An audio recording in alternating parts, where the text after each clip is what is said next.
back in action and set for Austin. UFC Fight Night Dariush versus Tsarukyan coming at you this week. We got a lot of fights to talk about. You're going to want to keep it locked in with Fight Night Picks. We always say, let's get into it. And just like that, we are back with Fight Night Picks, as always. One half of your hosting duo, Instagram and X at Craig Allen FNP. With me to my left, to your right, respective socials, Matt Allen FNP. And look at that. The UFC, they're back in Texas. Austin gets its 5th event. And on paper, Matt, it was like my guy. I figured it was apropos to wear the jersey. I'm a big Browns fan, and not too far away from Austin is College Station. And I bought in to Johnny Football. So again, on paper, Johnny Football looked great for the Browns. On paper, this Austin card looks like it could deliver a 5th overall from the city. Maybe Joe Rogan will make an appearance in the crowd. But you look at this one, 4 versus 8 in the main event at lightweight. It is Dariush coming off that unsuccessful bid to get to the title. He was taking on Charles Oliveira, get taken to school earlier on this year. Arman Tsarukyan, his last time out, suffered a little bit of adversity in the second round. He ends up getting the win over a weird co-main evented Joaquim Silva, who's also on this card. Co-main event, short notice as well in the rankings. On 9 days' notice, Jalin Turner coming in replacing Dan Hooker, who he fought. And that is going to be taking place. Turner taking on Bobby Green, both guys out of SoCal. Both guys have had conversations with Rampage Jackson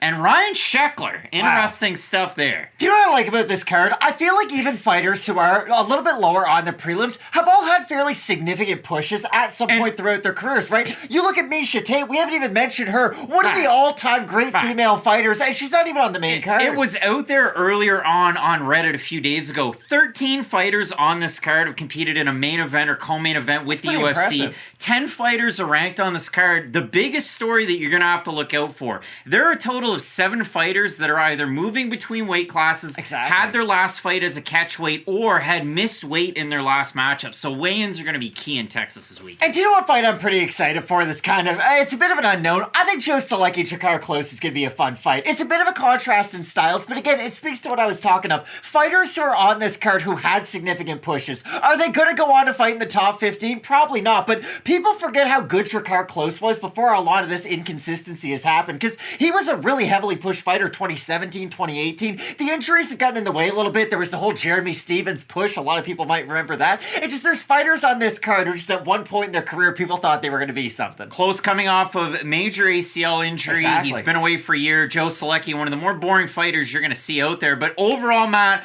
a lot of names on this card. A couple of UFC debuts to look forward to. I know everybody's excited about Big Zach Reese. My goodness, this guy is a large man coming into the UFC. Also, the LFA interim champ, Rodolfo Bellato. Second time was a charm on Contender Series to get that contract. This is a big week. 13 total fights on this card as we tape this Monday night. If anything changes, you'll find it here on the channel. Question mark kicks this week, 2 hours before the prelims. We got a lot to talk about, Matt.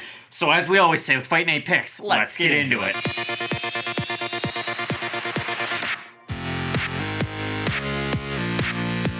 And a flyweight fight to determine a lot of things to kick off the prelims. Coming up this weekend from Austin, Jamey-Lyn Horth going back down to flyweight to take on Veronica Hardy. And it's a little bit like Selection Sunday when it comes to college basketball, because seeding is key in this matchup. These two women, though they're kind of on the come up and the come back, they're still very much in play in the overall top 15 of this women's flyweight division. When you look at it, Jamey-Lyn Horth, she had the one fight up at bantamweight. It was the first in her overall career. 6-0 as a pro, 3-0 as an amateur. Was the Canadian out of Squamish, BC. Now she's moving it back down to flyweight. She was the LFA champ before she made her move into the UFC. And for Horth, this has got to feel good, right? I mean, you get that debut win out of the way. You beat somebody like Haley Cowan, who's out of Texas, so it's got to be a little bit awkward for Cowan, who's most likely in attendance, not too far away from Waco. But when you look at it for Horth, out of Squamish, the pride of Squamish, Matt. I mean, listen,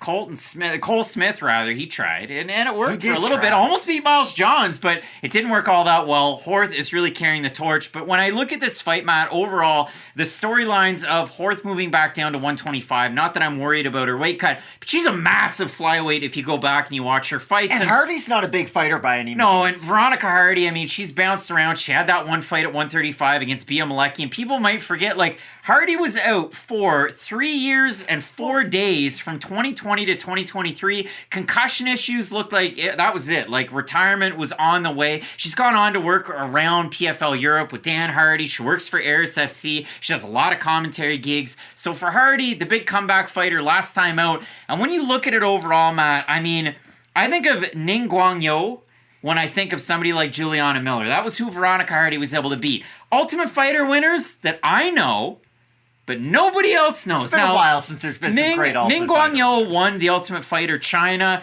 and everybody needs a Rolston Wee to beat, and for Veronica Hardy, that was her Juliana Miller. And Miller's 3-3 now. It's not all that great of a win, but if you go back and you watch that fight, Matt, both of these women share a lot of similarities. They're both decent strikers. They do it in completely different ways, and we'll kind of dive into the synopsis there. Jamey-Lyn Horth has bad takedown defense. Jamey-Lyn Horth has good submission abilities to get out of bad position. She's like squirrely.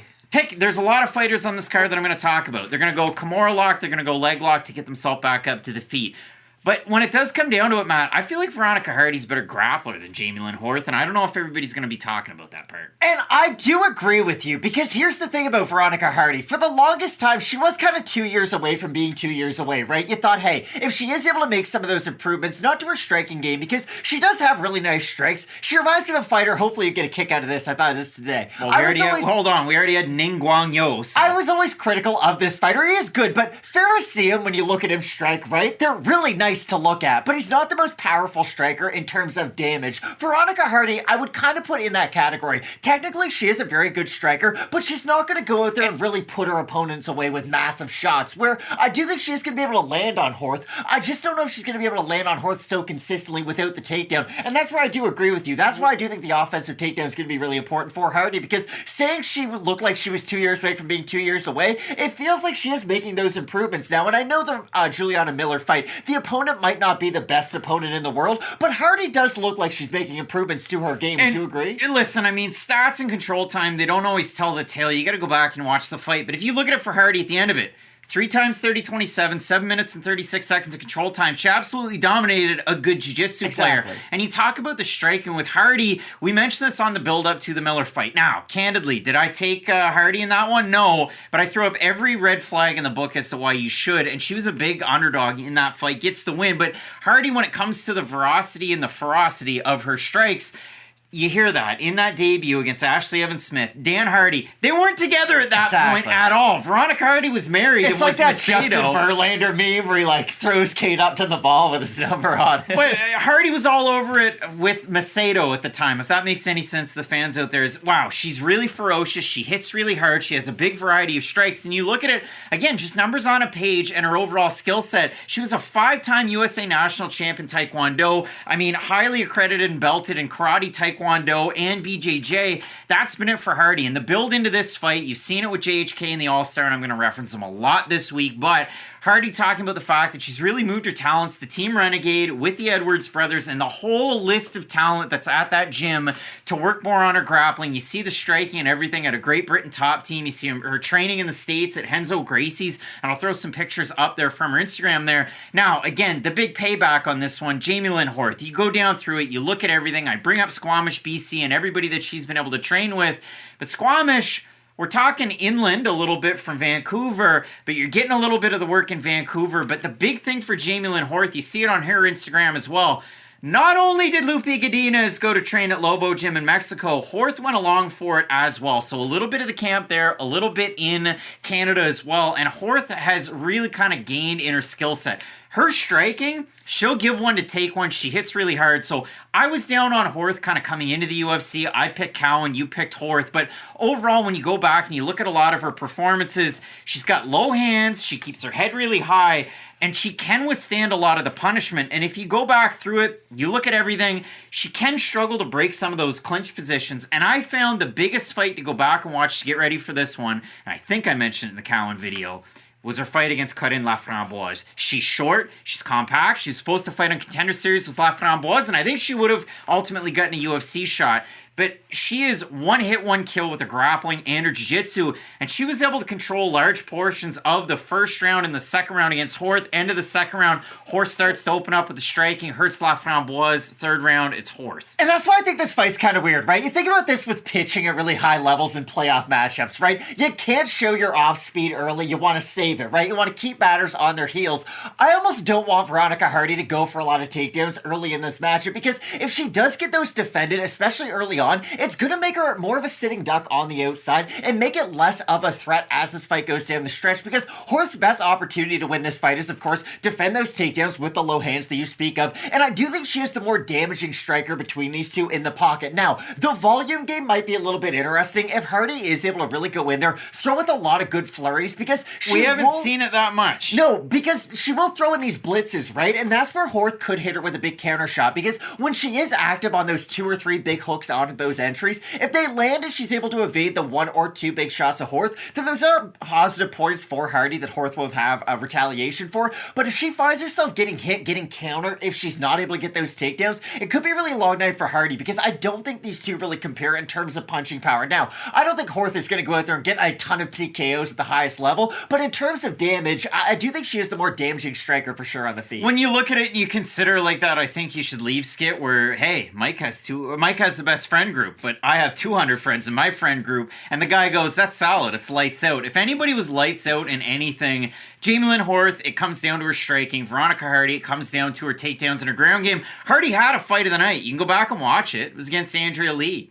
And Hardy tries to grapple and Lee tries to strike, and all 3 judges scored 30-27 Andrea Lee because the striking beat out the grappling. But to be fair, I do think Hardy has improved since that fight quite a bit. She definitely has. Again, a bevy of different gyms, a bevy of different partners to train with, and a big X factor in this one for Jamey-Lyn Horth, and this is a double meaning.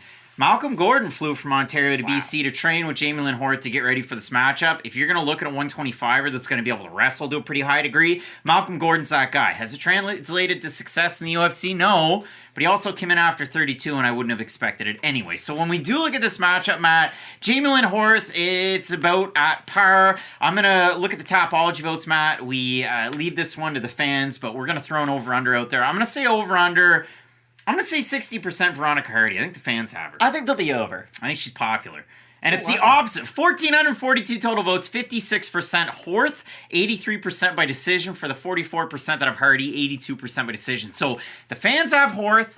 The odds are close. What's your pick in this one? It's a really difficult fight to pick, but I am going to go with Hardy for what you mentioned at the start of the video. I think the offensive takedowns are going to be important. Now, again, don't show it early, because if it's something that doesn't work, I do think it's going to let Horth gain in confidence and really let her hands start to go a little bit more. And if that's the case, it is going to give her more opportunities to land one of those really devastating blows on Hardy. But I do think the offensive takedowns are going to help Veronica Hardy in this matchup. I think the size is going to be interesting, but as I say that, Hardy's pretty used to fighting fighters who are bigger than her, right? Like every single matchup, it kind of looks like she's a weight class smaller than her opponent. So I think that's going to help her with the offensive takedowns, and I think those are going to be key. Yeah, I mean, it's been 50-50 the last 2 of her fights. Bia Malecki retired her. Bia Malecki at the time was 2-0, 3-0, and then Juliana Miller was a size bigger, and Juliana Miller wasn't able to withstand the pressure. I'm going to go...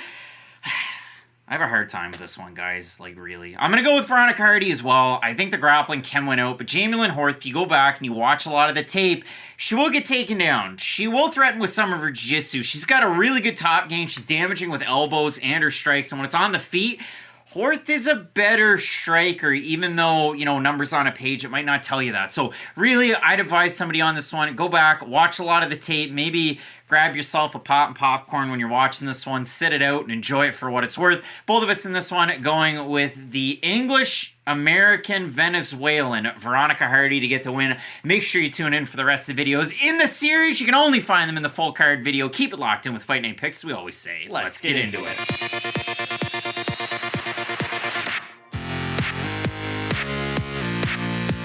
This is a fight you should tell your weird Uncle Terry about. It's an absolute dumpster fire at 170 pounds. We have a couple of guys with a combined UFC record of 4-9.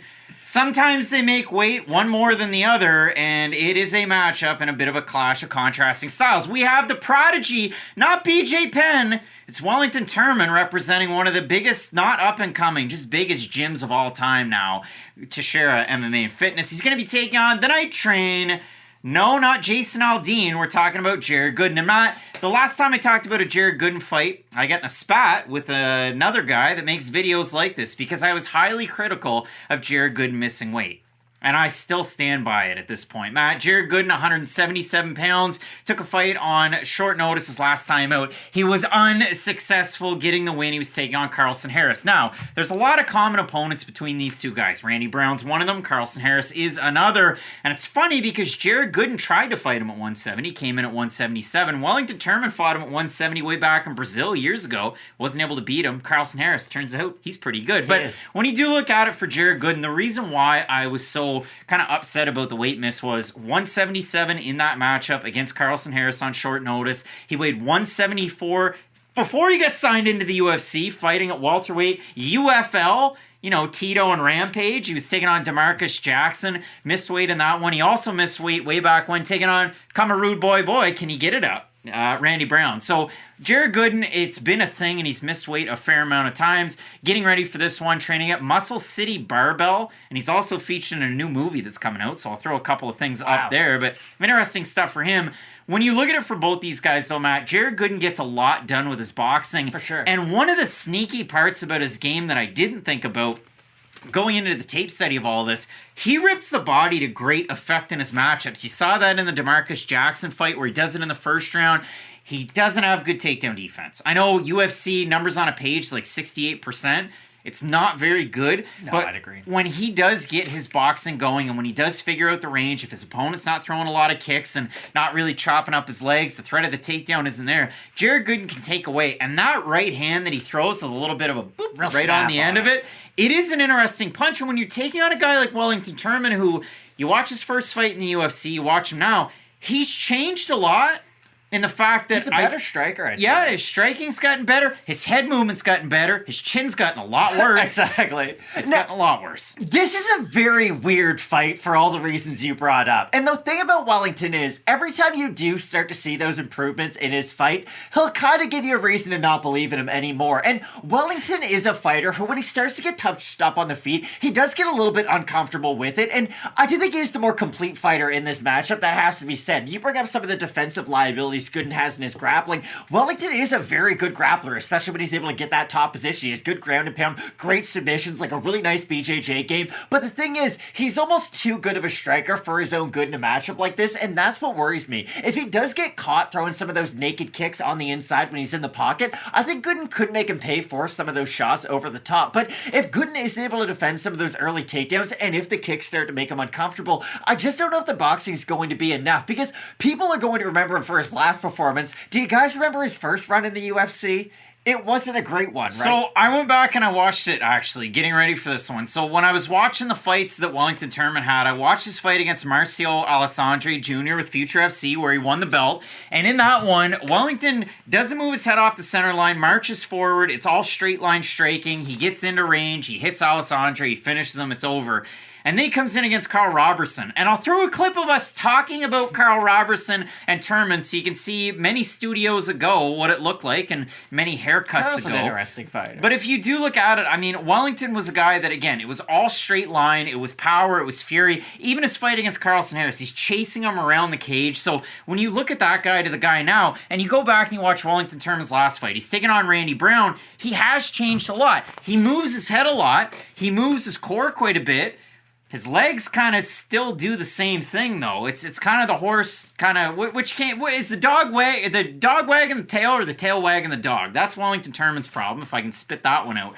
And when I watched Jared Gooden again, he likes to strike to the body, he struggles with the takedown defense, and going back through and watching a lot of these fights, I get the impression that you got to figure out what it is, right? Like, a short notice fight doesn't help Jared Gooden one bit. And no. We saw it against Abubakar Nurmagomedov. You go in there, he's got his hands incredibly low. And Gooden holds his hands pretty low, but he held them incredibly low with the threat of the takedown. Nurmagomedov looked like a polished boxer with a record, and he was able to go out there and beat Gooden soundly. So the big thing that I got from Gooden is, you sit here, you watch our graphics, they switch, they change. It's like one of those old 2007 pictures at your grandmother's house that's got the collage montage, if you will. You go and you look at these Jared Gooden fights, and you look at our picture and you say, hey, he's got 6 of 19 wins by submission.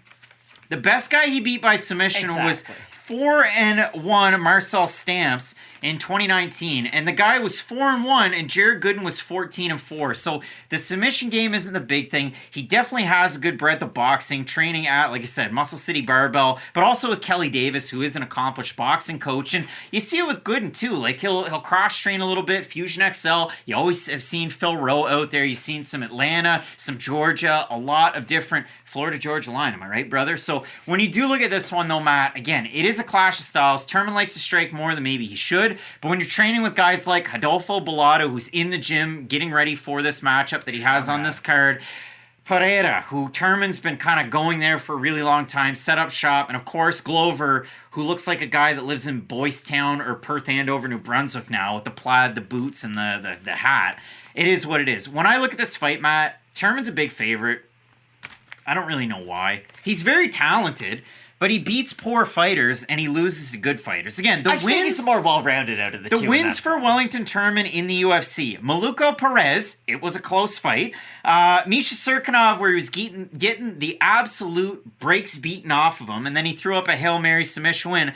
Sam Alvey by split decision, and it was an awful fight. So, again, the wins aren't that great. For Jared Gooden, he beat Nicholas Stoltz, my guy, and absolutely put him out. I think his best win overall is the Curtis Millender win that he had with XMMA. Gooden, we know how good of a striker he is. You look at the Topology vote, surprised us there to you. If Turman's that big of a favorite, I'll say over under 70% Turman. I'll say over. I'm going to say over, and it is slightly over. 1,425 total votes, 72% Turman, 74% by decision for the 28% that have Gooden, 54% by knockout. Matt, if Miesha Serkinov can put you just in so many bad spots. And listen, as Canadians, we thought Miesha Serkinov was going to be the greatest. But to be fair, that was a lot of Miesha Serkinov losses. It was look good until he didn't and then lose. So we'll see how this works out. Again, Wellington Turman, early in his career, 170. He spent a long span. But he's still only 27, you know? He spent a long it's kind of wild span how young he still is. 185. The chin doesn't normally get better, especially when you lose 15 pounds. We saw it his last time out against Randy Brown.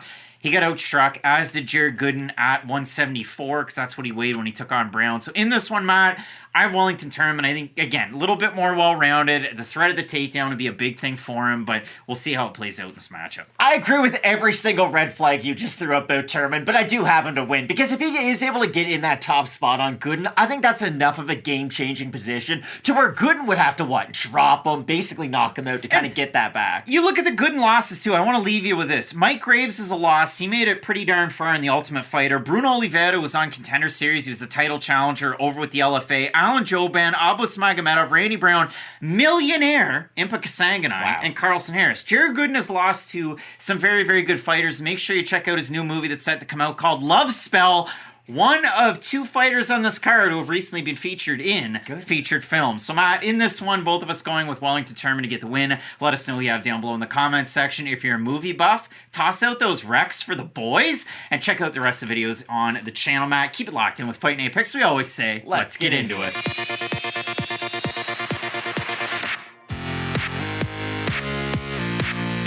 And all of a sudden, it's a UFC debut on the fringe of the top 15. We have the LFA interim light heavyweight champ and two-time Dana White's Contender Series contestant, Trator Rodolfo Bellato. He's going to be taking on fan favorite, unless you're Brazilian, it's duelist, Matt. Ihor Potieria. He beat an all-time legend. Our favorite is Kids Shogun. I cried like Shogun did before he fought Anthony Smith when that fight was done. Yeah, it was what it was. But when you do look at it, Matt, for the duelist, a lot of fans are really excited about him making a UFC debut. At the time, we didn't know if he was 19-2, if he was 20-2. The record might have changed, but this is a guy, international master of sport in combat sambo, pankration, and the Ukrainian martial art known as Horting. A little bit of wrestling, a little bit of grappling, a little bit of striking. It's just like MMA. Potieria had that background. A tricky sidewinder from southpaw. He's got an awesome right hook. He's got really good kicks. And when it does get down to the mat, maybe the takedown defense a little bit squirrely, but the jiu-jitsu off the bottom is very good. And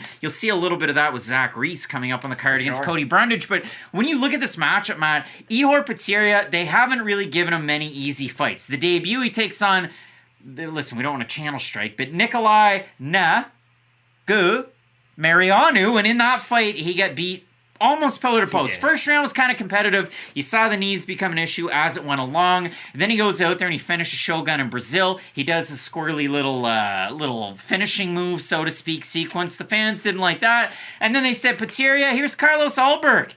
And he get knocked out in the first round. Carlos Ulberg's pretty good. For Potieria, it hasn't gone all that well. Now he's taking on Bellato. And when you look at it for Bellato and for both of these guys getting ready for this one, really good camps. Bellato training, not just in Brazil, but also moving up to Teixeira MMA and Fitness for this camp to get ready specifically with Pereira, the champ, Teixeira, the former champ, Wellington, Turman, you might have heard of him, all the Brazilians that are up there. But for Bellato, if you go on his Instagram, I went back years and he was training with Michel Pereira, or not Michel Pereira. He's like, who's this Canadian guy liking my pictures from 6 years Alex ago? Pereira, and getting ready with a lot of those guys. So for Bellato, he's been training with some of the best in the world for a long time, and fans have been excited about him. And you might just know him as a knockout artist, but go watch his fights in the regional scene. His fight against Acacio dos Santos, where he wins the belt with the LFA. 2 Contender Series vets. What happens? Acacio comes back in the second round with his striking, but first round, third round, fourth round, fifth round, it's all Bellato with the grappling. He's very powerful with his takedown attempts. He's very good with his submissions, training with Teixeira MMA and Fitness. For Potieria, finishing off his camp, WCA. Why would I say WCA? That's where Jan Blachowicz trains. And Ihor Potieria is in the mountains of Poland, just getting that mountain air, getting ready to go down to Austin to fight Bellato. But he also spent a lot of his camp at Novo União in Phuket. And Matt, I said kind of before we started to film this, I'm going to add a picture in. We're going to react to it because normally I add pictures in and post, and the fight fans, they get to see it. But Ihor Potieria doesn't look like the guy in front of us anymore. Ihor Potieria, I think, listened to the game on repeat for about 3 weeks and then decided, yep, that's the tattoo I want. Till then I let my nuts hang. Something like my Jesus piece, huh? This is what Ihor Potieria looks like now. Wow. He got a back piece on his front. That's aggressive. That's a wild tattoo. Do you think he listened to the game like that? Definitely. So Ihor Potieria has the most aggressive tattoo you've ever seen in your entire life. A crucifixion. But he does fight like a guy who would get a tattoo like that to a certain degree. Yeah, I mean, it's like you just listen to Billy Talent's nothing All to lose. gas, no brakes. And that's the fun thing about Potieria. Like, he might not be somebody that you ever project to be in the top 15, but that's the thing about light This heavyweight, is a pretty close fight. And like you said, this is on the fringes of the rankings, I would say. Like, if Bellato does look very impressive, let's say he goes out there, gets a ground and pound finish, or maybe a ground and pound into a choke, just, goes out there and gets a nice stoppage win, there's a very good chance he's fighting for a spot in the rankings the next time out. And let's say Potieria is able to get a stoppage himself. Maybe not a rankings, but he's going to go out there and get another really high level You're fight. getting a Dawoon Jung type of guy. That's who's next. Have fun. Paul Craig's like, I'm moving back up to 205, and do I have an opponent for him? I just think for Potieria, he's one of those fun fighters who, regardless of his record, you're going to be excited to see him fight. Because, like you said, you can almost tell who he is just based on a silhouette of him. Because he does have such a unique stance for the size of him. He's very long and rangy. Like, the guy's 6'2", 6'3", right down there. Like, he's big for how fleet of foot he is. And I mentioned the disciplines that Potieria has. I mean, Horting, we're talking combat sambo, pancration, just like he's Voss Rutten. But when you watch him fight, he almost has like a tricky sidewinder karate stance, but he will mix in that big-time right hook. It's not like a Wonder Boy. It's not like a lot of the karate artists that you will see, Veronica Macedo, who's on this card. It does leave openings because when you watch both these guys, Potieria can cut distance really quickly. He does a good job of it. I think one thing that's a negative for him is, the record is a little bit padded. He fought 8 times in 2018. And we spoke about that, I feel like, every time we talk about Potieria, with that regularity and competition, he was getting better, and then things kind of stalled out around the pandemic. Now here's an opportunity to get back on the horse. When you look at a guy like Bellato and you go back through and you watch all these performances, he moves in a straight line. He holds his hands low. Available to be hit. His head's completely up, and he is a big 205er. Like, I listened in, I think it was his last fight when he was taking on the man on Contender Series known as Murtaza Talha. They're saying this guy looks like a heavyweight. So I found that interesting. He had really good leg kicks in that Talha fight. That broke the distance where he was able to hurt him. He was an underdog in that matchup. But overall, I mean, for Rodolfo Bellato, there's only one guy, Matt. And just like my favorite song from No Jacket Required by Phil Collins, the MMA prop guy, Billy, don't you lose my number. Vitor Petrino's got that number. Now, in the first fight, Petrino vaporized him. But in the second fight, If you didn't watch that first round, you only watched the finish, you're like, wow, that Bellato guy sucks. Bellato nearly finished Petrino in the first round, and then in the second round, the tables turn, and Vitor gets the win over Bellato. That was a main event. Actually, Bellato, 2 main events in 2 years on Contender Series. Petrino's a pretty talented fighter. Main events count, but yeah, again, you look at this, Bellato's basis, you got the Muay Thai, you got the Jiu-Jitsu. And I do think that top position is going to be really difficult for Potieria to deal with. I do worry that Potieria is going to play around a little bit too much on his back and not just try to get back up to his feet, because if Bellato really is able to get that wrist control and start to break down his base, he's a very heavy grappler from the top position, and he's got phenomenal ground and pound too. It's not just the submissions you have to worry about, and I think that's one spot that I just don't know what Potieria is going to be able to do to get those spots back outside of a big knockdown, kind of like I mentioned last time. The takedown defense isn't immaculate at Potieria, but he's got good submissions when he's on his back, and he doesn't use it like a fighter earlier on in this card, and Jamey-Lyn, Horth, or Muin Gafurov's the guy that we mentioned a lot. It's a lot of leg locks, a lot of Kimura grips, then try and get back up to the feet. Potieria is going to try and play it if he can. Bellato, former Pan Am BJJ champ, former Brazilian national champ, Jiu-Jitsu as well. So when you look at this one, Bellato's a really big favorite to be making a UFC debut. Dana White said after his last fight on Contender Series, looks like a heavyweight, has the cardio of a middleweight. I thought, really? And then I watched that Ocasio dos Santos fight, and I went, you know what? Dana White was telling the truth there. I actually believe him. When you look at the Topology, I think he has nicer tattoos, knowing what I know now. Yeah, I like the koi fish kind of tattoos cool, like that, like the Japanese style. When we do look at the Topology votes, Matt, surprised us there. To you, I'm going to say over under 85% Bellato. Probably in the 90s, just based on the odds. With the tattoo, yeah. Oh, slightly under. 1,425 total votes, 89% Bellato, 82% by knockout for the 11% that of Potieria, 63% by knockout.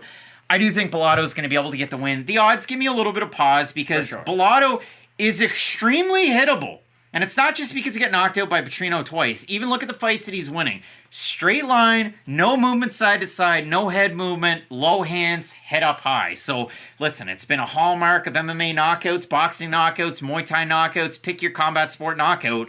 Bellato could fall victim to it, but in this matchup, I do have Bellato with the takedowns and ground game. I've also got Rodolfo, but this is a really big matchup to have in your UFC debut, like you had mentioned. Like, Potieria, he might not have the best UFC record, if you will, and you might have slightly higher expectations, but he's still a pretty good fighter who can definitely go out there and get the stoppage win. So I wouldn't be surprised at all if Potieria is able to win. I think the odds are a little bit ridiculous, but I do have Bellato to get the win. He's definitely invested a lot in himself to be going to Phuket and then Poland to get ready for this matchup. Both these guys coming in looking for a big UFC win. Let us know down below in the comments section who you have.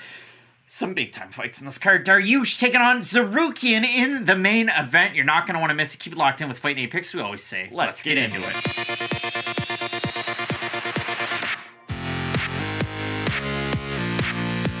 Absolute banger at featherweight coming up this weekend. Steve Garcia, he's the hottest hot. Hansel, he's so hot right now. He's blue flame hot. The Mean Machine Garcia going to be taking on Melquizael. It's Melquizael, Costa. When you look at this matchup, Matt, when I saw this on paper, I went, man, how can you not be excited about it? For Steve Garcia, why is he so hot? It's because of those last 2 wins. Really, any of his wins, his last 3, but the last 2 in a row, he finishes Chase Hooper, knocks him down 3 times. I counted 4 knockdowns in that first round. He absolutely destroyed him. And against Jalin Nordembeka, I threw it out there. I mean, Jalin looked really good. It was one of the bigger comebacks that you're going to find. If you saw my tweet out there on Sunday, I was smitten, Matt. I mean, huge comeback. He goes from the southpaw stance. It's a left body kick. He paws his right hand out there, and then he goes down with the hook to hit Jalin Nordembeka with that big-time hit to the liver. Jalin drops like a sack of potatoes. Garcia on top.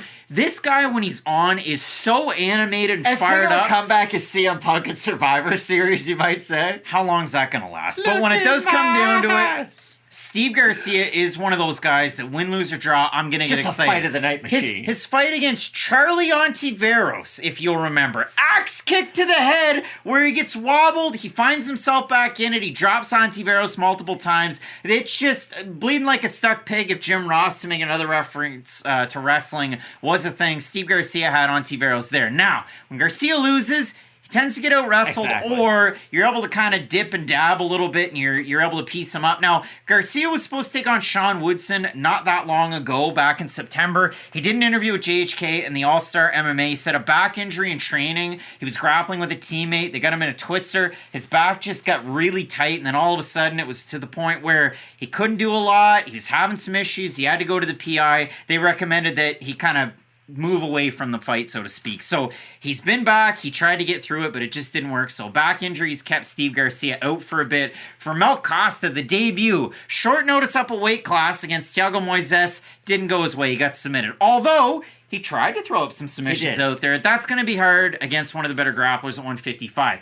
But his last time out against lights out Austin Lingo, the solid wasn't lights out, and Lingo went down. Costa dominated him. 230-27s, 130-26. I was on the side of 30-26. Costa looked as good as he's looked on the regional scene, and almost as good as he's looked ever. So I'm really excited about this. Costa training out of a big gym, as is Garcia, because Garcia, you get Texas, you get everybody out of New Mexico as well, training out of Jackson Wink. For Melky Coffey, this guy's training out of Shoot the Box Barao, and if you like the way that Joe Anderson Brito looked recently, you're going to like the way you look with Mel Costa fighting. And that's why I'm so excited for this matchup. I think Costa might be slightly flashier in this matchup. He is going to go for more of those spinning techniques. And Might not be a good thing. Exactly. When you fight Steve Garcia, you almost want to stick to the basics and not be too outside of yourself, because he can make you pay for any weakness in your game. And Costa's striking might get a lot of the spotlight in this matchup because he is so dynamic on the feet. He throws with a great output too when he's really able to get in the pocket and use all of his weapons.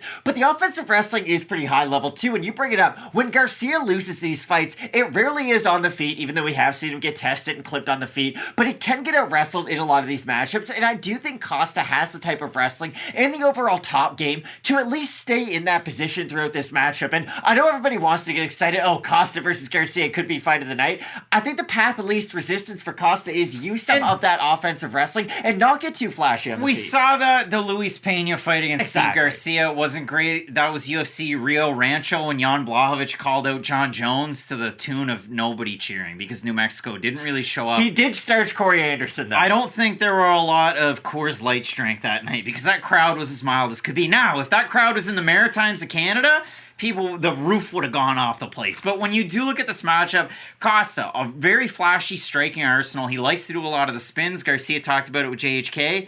He knows that, so he's going to try and be straight down the pipe. But when you do watch the Costa fights, he will try and play jiu-jitsu a little bit, maybe more than he should. You remember back in 2018, he was in that big viral clip because he got submitted for 90 seconds. He was unconscious, Yeah, it was scary. That was pretty gross, but a very big record coming in at 27 years old, being 20-6 in the matchup.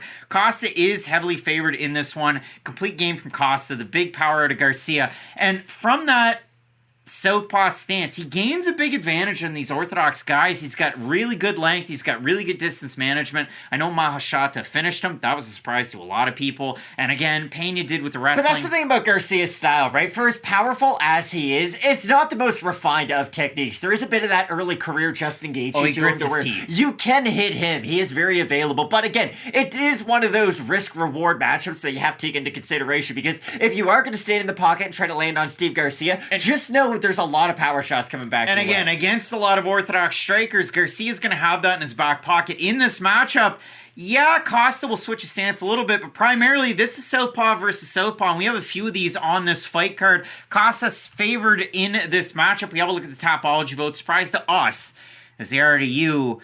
I think the fans are going to see this one a little bit closer than maybe the odds would suggest. So I'm going to say over under 67.5% Costa. I'll say over. I'm going to say over. It's slightly over, so pretty darn close. 1,412 total votes, 70% Costa, 65% by decision. The fans that like Garcia, they respect the power. So 30% of the fans have Garcia, 52% have him to win by knockout. I have Costa in the matchup. I think, again, a lot of those wrestling takedowns, he can switch levels if he's able to blend in the striking. And he is one of those guys that can mix it in with some of his spins. He reminds me a little bit of Manel Kopp with shoes on that way. So I do like Costa in this matchup, but I'm eager to hear who you have. I've also got Costa in the matchup. I see the fight a little bit closer than the odds, exactly, just because of how dangerous of an opponent Garcia is. When you think you've got him hurt, that's exactly when he's going to go out there and win the fight. So I do agree with you. I've got Costa. I think the wrestling is going to be important because if he does start to feel uncomfortable on the feet, and that could be even after he has Garcia hurt, he might even want to go for a takedown just to get rid of the Hail Mary opportunity for Garcia. But I agree with you. I've got Costa in the fight. Both of us going with Melquizael, Costa to get the win. Some big time fights in this card, Matt. Joe Solecki is fighting Drakkar Klose. You're not going to want to miss it. Keep it locked in with Fight Night Picks. We always say, let's get into it.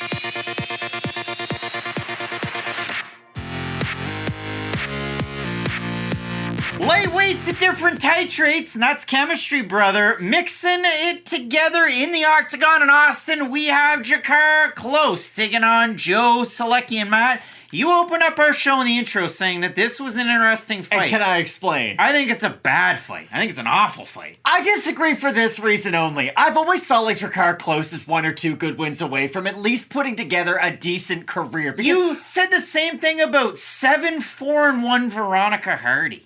I'm not right about everybody, Craig. No, what I said about Hardy was she was a fighter who felt like she was 2 years away from being 2 years away. But Drakkar Klose at one point in his career was looked at as at least a promising prospect who could have a really good future in the division. And I know not only injuries have derailed that, just inactivity throughout a large part of the last few years has been a problem for Drakkar Klose, but he has always had a pretty good game for the lightweight division. He's somebody who doesn't completely overextend himself on his boxing combinations, has a good boxing game, I will say. He might not wow you with the volume at a lot of points because we're going to talk about Rob Font a little bit later on the card, right? Rob Font, when he has things going, he's going to wow you with not only the power but the volume too. Drakkar Klose is kind of like a bigger, more discount version of Rob Font when you think about it. He's going to use a lot of the boxing. He can use the volume. He does have a very nice jab too, and I think that jab's going to be important in this matchup against Solecki. Now, I've sold Drakkar Klose as a fighter who can go out there and be exciting. Joe Solecki's a little bit tougher to do that about, right? Because the ideal Joe Solecki fight is he wants to get on top of his opponent, be that wet blanket, right? And really draw the fight out of them. And hopefully at some point they kind of submit under the pressure of Joe Solecki. And that's why this fight is such a difficult one to predict because it really is a story of 2 completely different styles and 2 completely different fighters. If Klose wins this fight, he's going to act like the ground is lava, not let his back touch the mat whatsoever, and really stick the jab in Solecki's face and use some of those longer range weapons that we know he can use.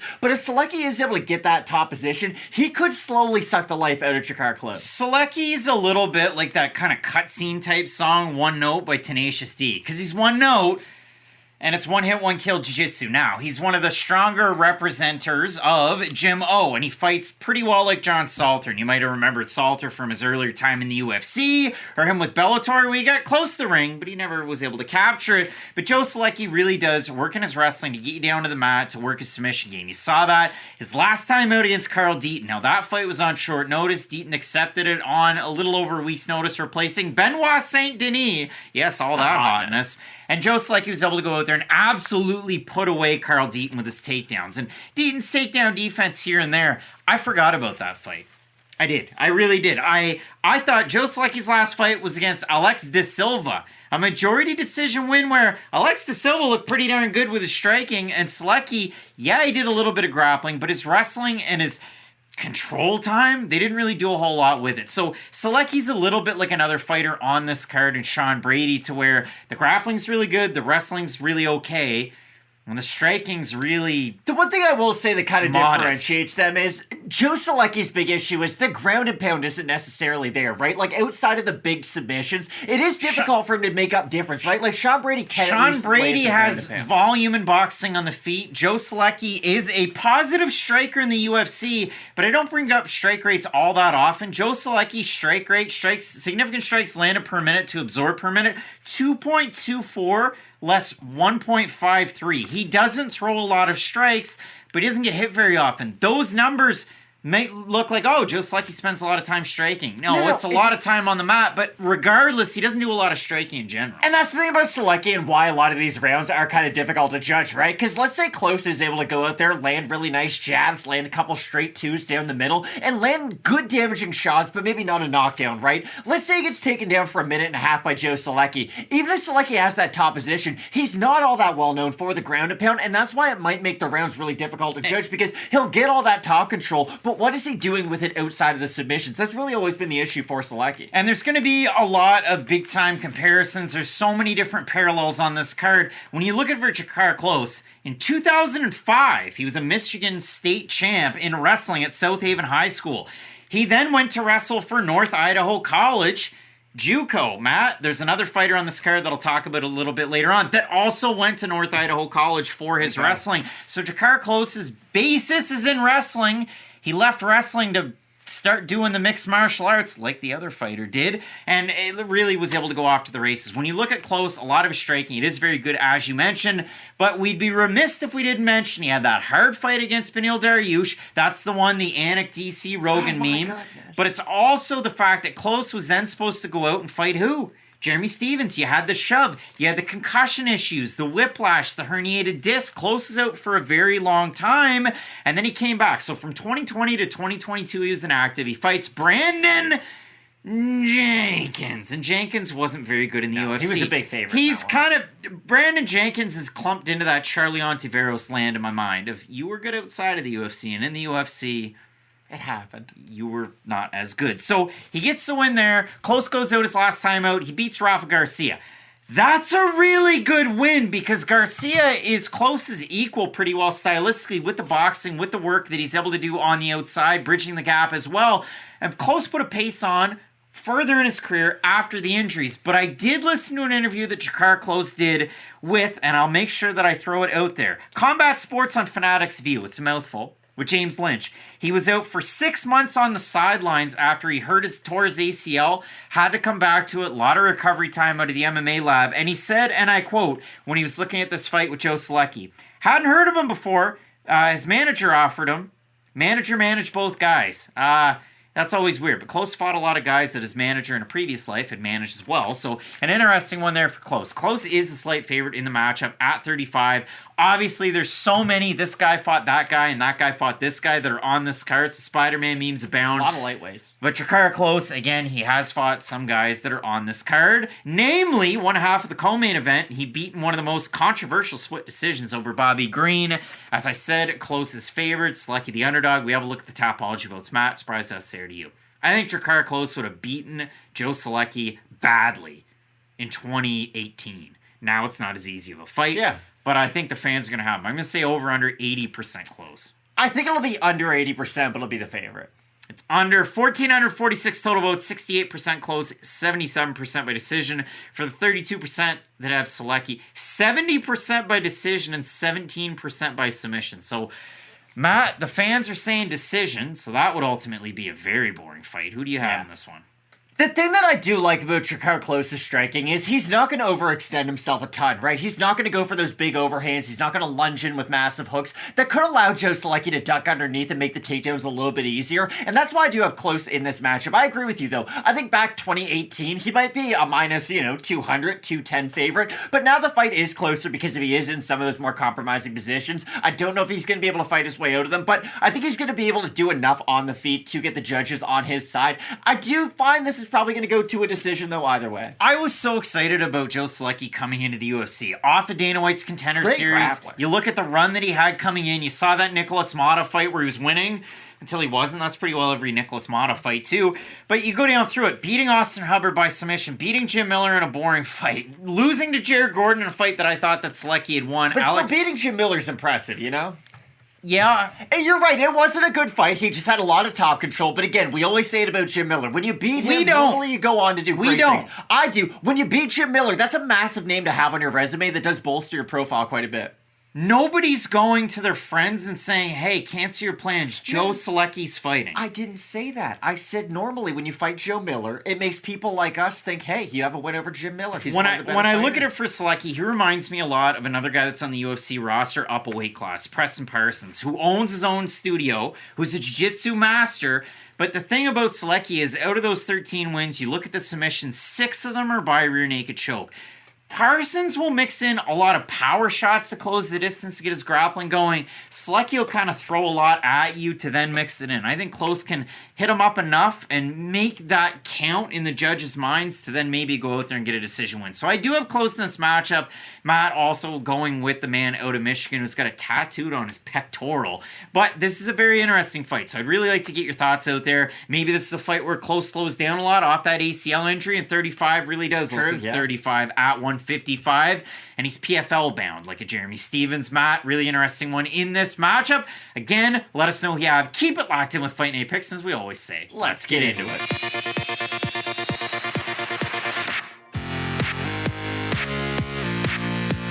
A head scratcher of a UFC debut coming up this weekend. It's a prove-it fight for the Savage. Zach Reese coming off a big win on Dana White's Contender Series, undefeated as a pro. Nearly undefeated as an amateur, but a lone loss in 2012 to Kevin Holland has really shown that Zach Reese is a special fighter. And if you look at it for him, he gets this opportunity against fan favorite Cody Brundage. And I say that with a giant caveat.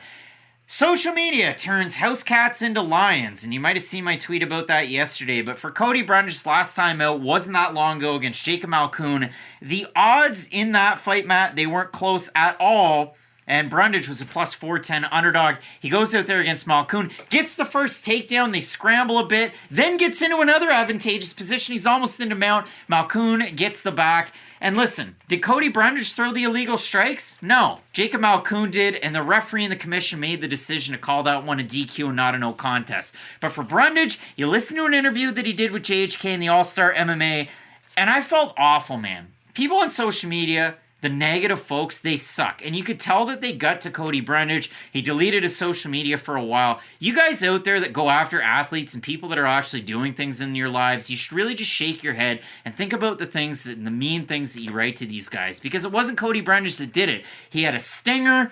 He really did have a hard time, nerve issues in that side of his body for a while after those strikes to the back of his head. So you might have think maybe he was faking it or they're doing this, doing that. You guys suck. Overall, though, Cody Brundage, we say this in every single fight.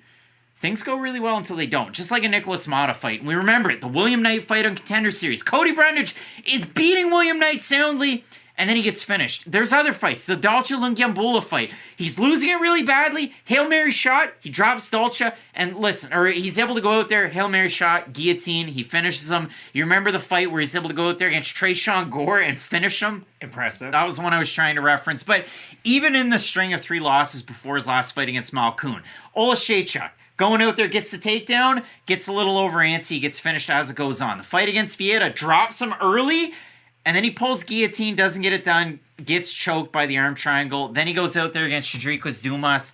Decent first round, but that was a short notice fight, and he looked incredibly labored third round. He slowed down. He looked really bad. So Cody Brundage, it is a tide. I'm sure we'll even get negative comments about Cody Brundage that are unfounded out here in the comments section. It's got to be water off a duck's back. But when it comes down to it, Matt, Zach Reese, I said, he loses to Kevin Holland 2012. Then he comes back in 2017 and starts fighting. He has a fight. Then he has another layoff till 2020. And listen, from April 2021 until now, his pro career starts off 6-0, all first round finishes. You can find all of his fights, plus his amateur fights out there on YouTube as well. He goes out there and acts like a buzzsaw on a lot of these. Now, great moving forward. His takedown defense isn't all that great. He's awesome moving forward. He likes to throw spinning shots. He likes to throw jump knees. Takedown defense, again, not that good, but he's got really good jiu-jitsu off his back, and you look at who he trains with, like he's mixed it up a lot for this camp. A little bit of Thailand, a little bit of Bang Tao, and there's a lot of fighters on this card that have done that as well. But when you look at Zach training with Andre Petrosky too, and that was before this fight was announced. He was in Phuket, he was in Thailand at Bang Tao early October. This fight was announced the very end of October. So it's not like he was training with Petrosky to get ready for Brundage. And likewise, Brundage wasn't getting ready to fight Zach Reese. It's about a month training camp for both of these guys. But when you watch Zach Reese at War Training Center with guys, a little bit of Morono, a little bit of Trevin Giles, and you see what Zach Reese can do in the cage. Tricky side widener stance, and he likes to kick a lot. He reminds me, at middleweight being 6'4" with a 77-inch reach, like Daddy Longlegs, Daniel Spitz, and that's a throwback for a lot of people. Big heavyweight, Dan Spitz is able to get a lot of early finishes. Dan Spitz in the UFC. Do you remember who he fought, Matt? You might remember one of the fights. He got knocked out by Wald Harris. He knocked out Freight Train Anthony Hamilton, one of your favorites. And then he lost to Tanner Boser, and he had an earlier loss as well. But Dan Spitz, it didn't work out. Zach Reese is really good. I don't know how it's going to work out for him in the UFC.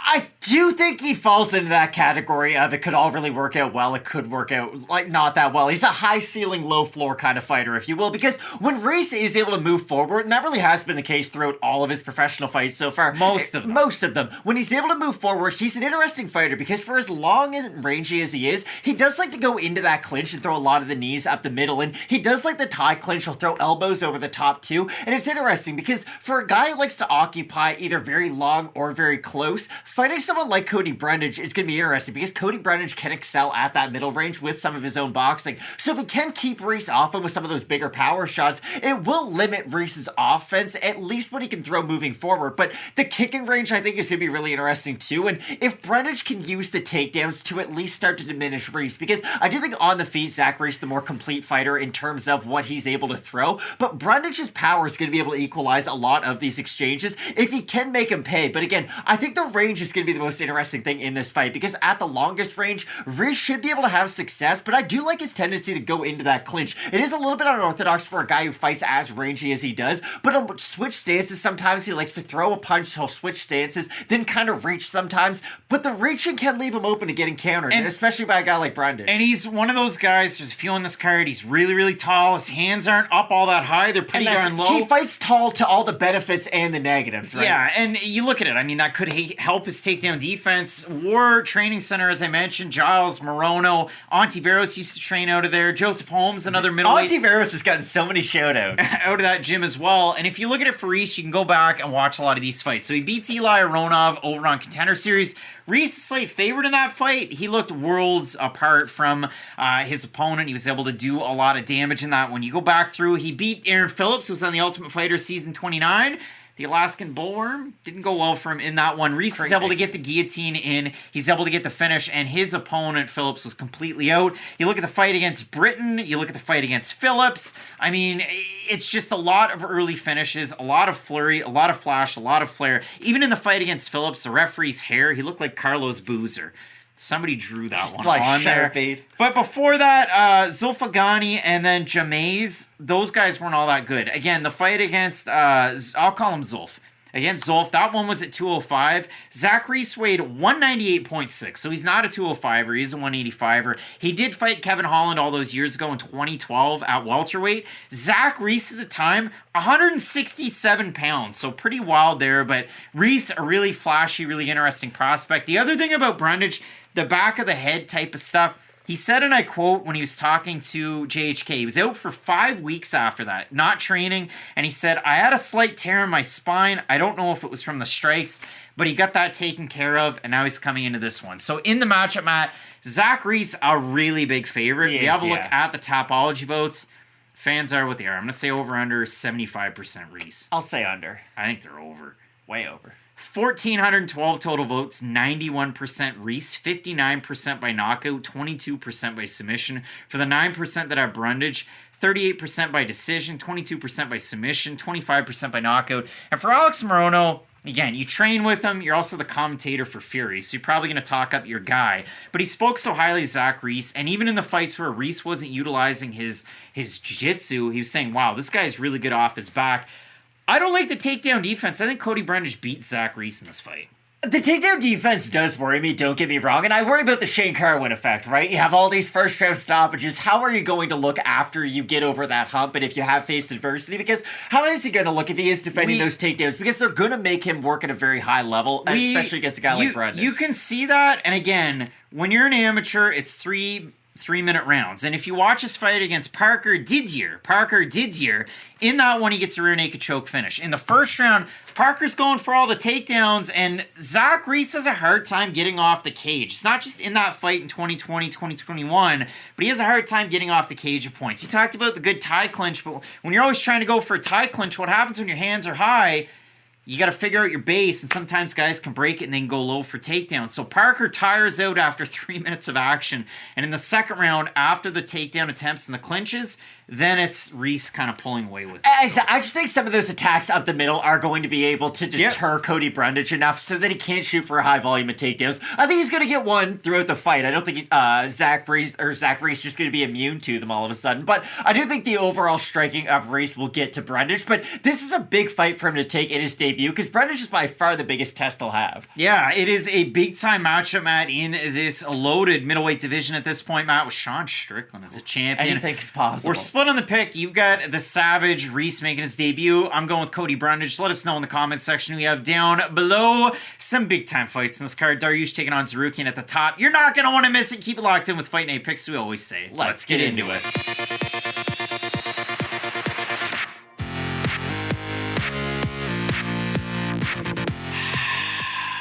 Let's get into it. Fight that Julia Avila called for in 2016 on the internet finally materializes in 2023. We have the recent mom, Raging Panda, Julia Avila. She's going to be taking on a Cupcake, Miesha Tate, also a mom. Matt, when we look at this matchup for Julia Avila, she's been out of action for quite some time. Her last matchup, she took on Yulia Stolyarenko. She got the win. That was back in 2021. She tore ACL. And while she was away, I listened to an interview that she did with, who was it, Matt? Do you think it was James Lynch or JHK? One of the two. It was JHK with the All-Star MMA. And she said that in the time away, she said to her husband, well, it's now or never, and they decided they were going to have a kid, so she did have a kid, made her acting debut in the time away in a movie that's going to be on Prime coming out in December, so look out for that, and I'll mention the name in a bit. But Julia Avila getting back into it, 9-2, the overall career record for her. The one loss, she did lose to Sijara Eubanks. She looked good in the, second round, bad in the first round, really bad in the third round.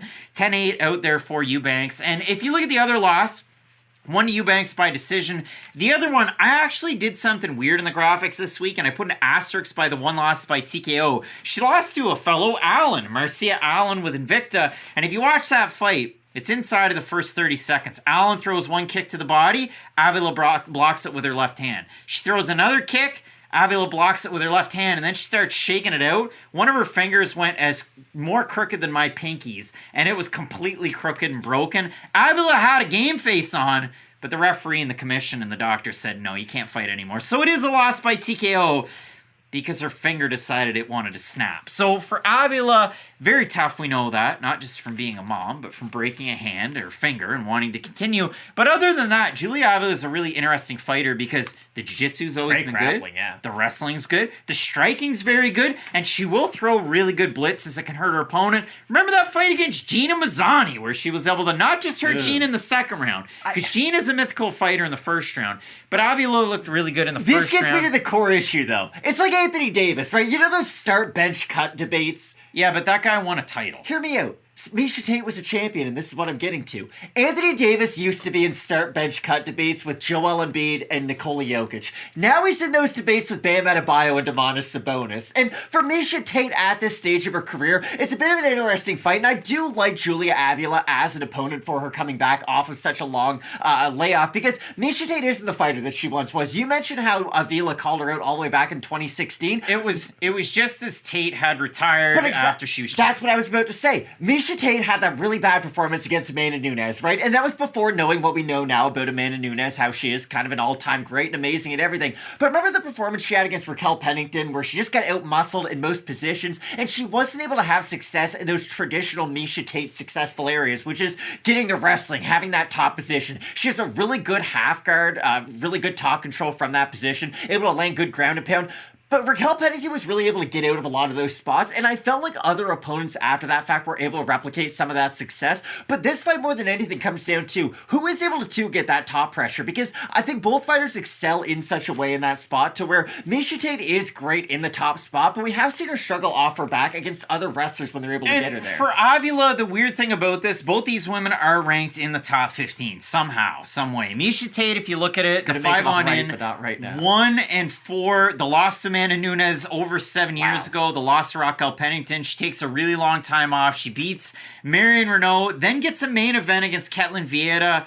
It wasn't the best Maybe you said that Tate won round 3 and 4, maybe, if that. She then goes on to fight Lauren Murphy. It didn't work out all that great. Now, there's an asterisk because, as I said, there's 7 fighters on this card moving up, down in weight, missed weight, or had to catch weight their last time out. Miesha Tate, her last time out, fought at 125, lost to Lauren Murphy. Now she's moving back up to bantamweight. For Julia Avila, a really time off, geologist by day, MMA by night, all day. And if you look at it for Avila, had her kid in October of last year. So Avila, she even said it in the interview with JHK, and I've seen she's posted on Instagram too.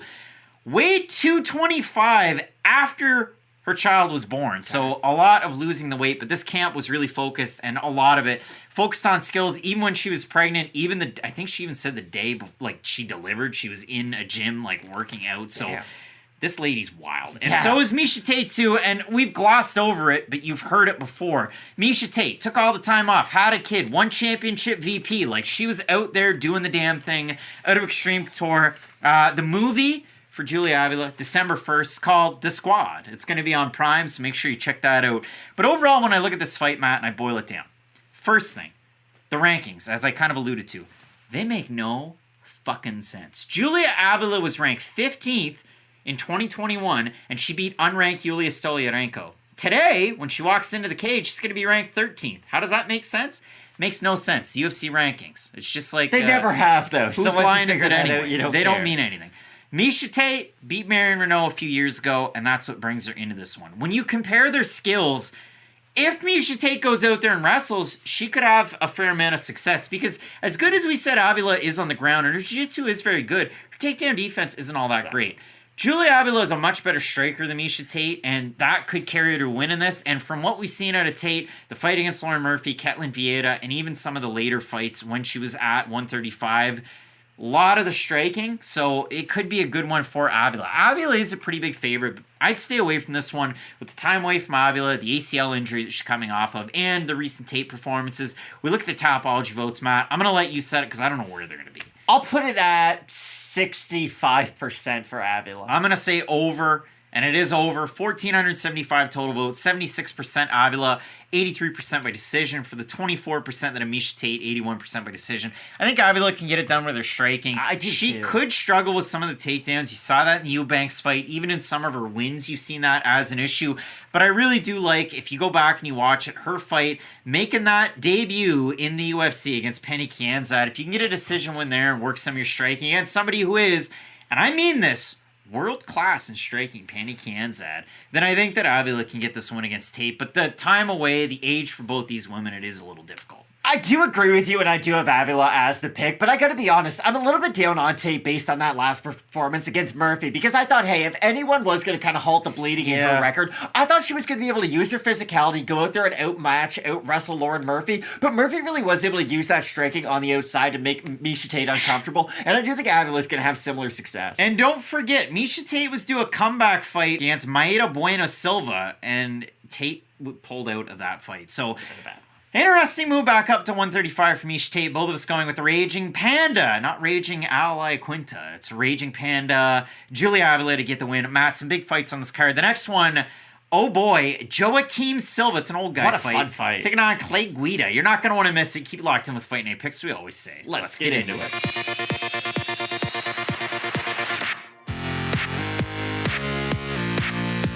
Like Eric Bischoff when he went from WCW to WWE. I'm back!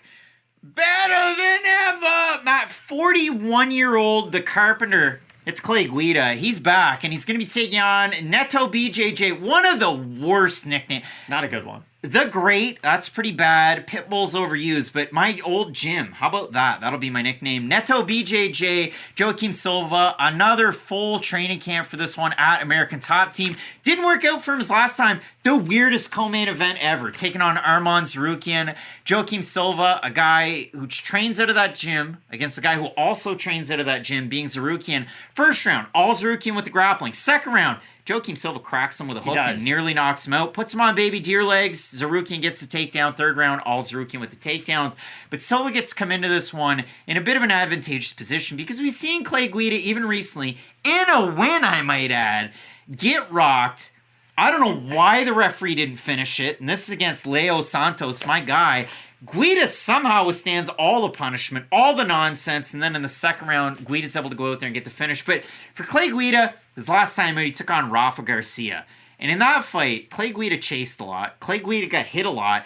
And the biggest thing that I took away from watching, not just that Garcia fight, but if you look at it for Clay Guida, Matt, he's had so many fights in the UFC. A lot. How many fights has he had? I'm going to say 31.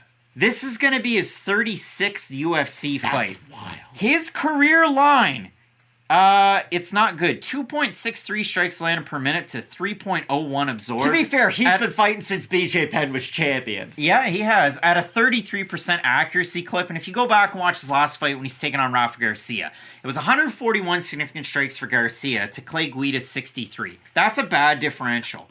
But then you look at it, it's 63 significant strikes on 252 attempted for 25%. And Guida's always been that Marina Moroz type. Guida's the poster child of this, and the hair's going everywhere, and it looks like he's doing a lot, and even if he doesn't get a finish, he's busy. Like, you think of the Bobby Green fighter, you think of the fights against Lando Venata, you think of these fights, Diego Sanchez as well.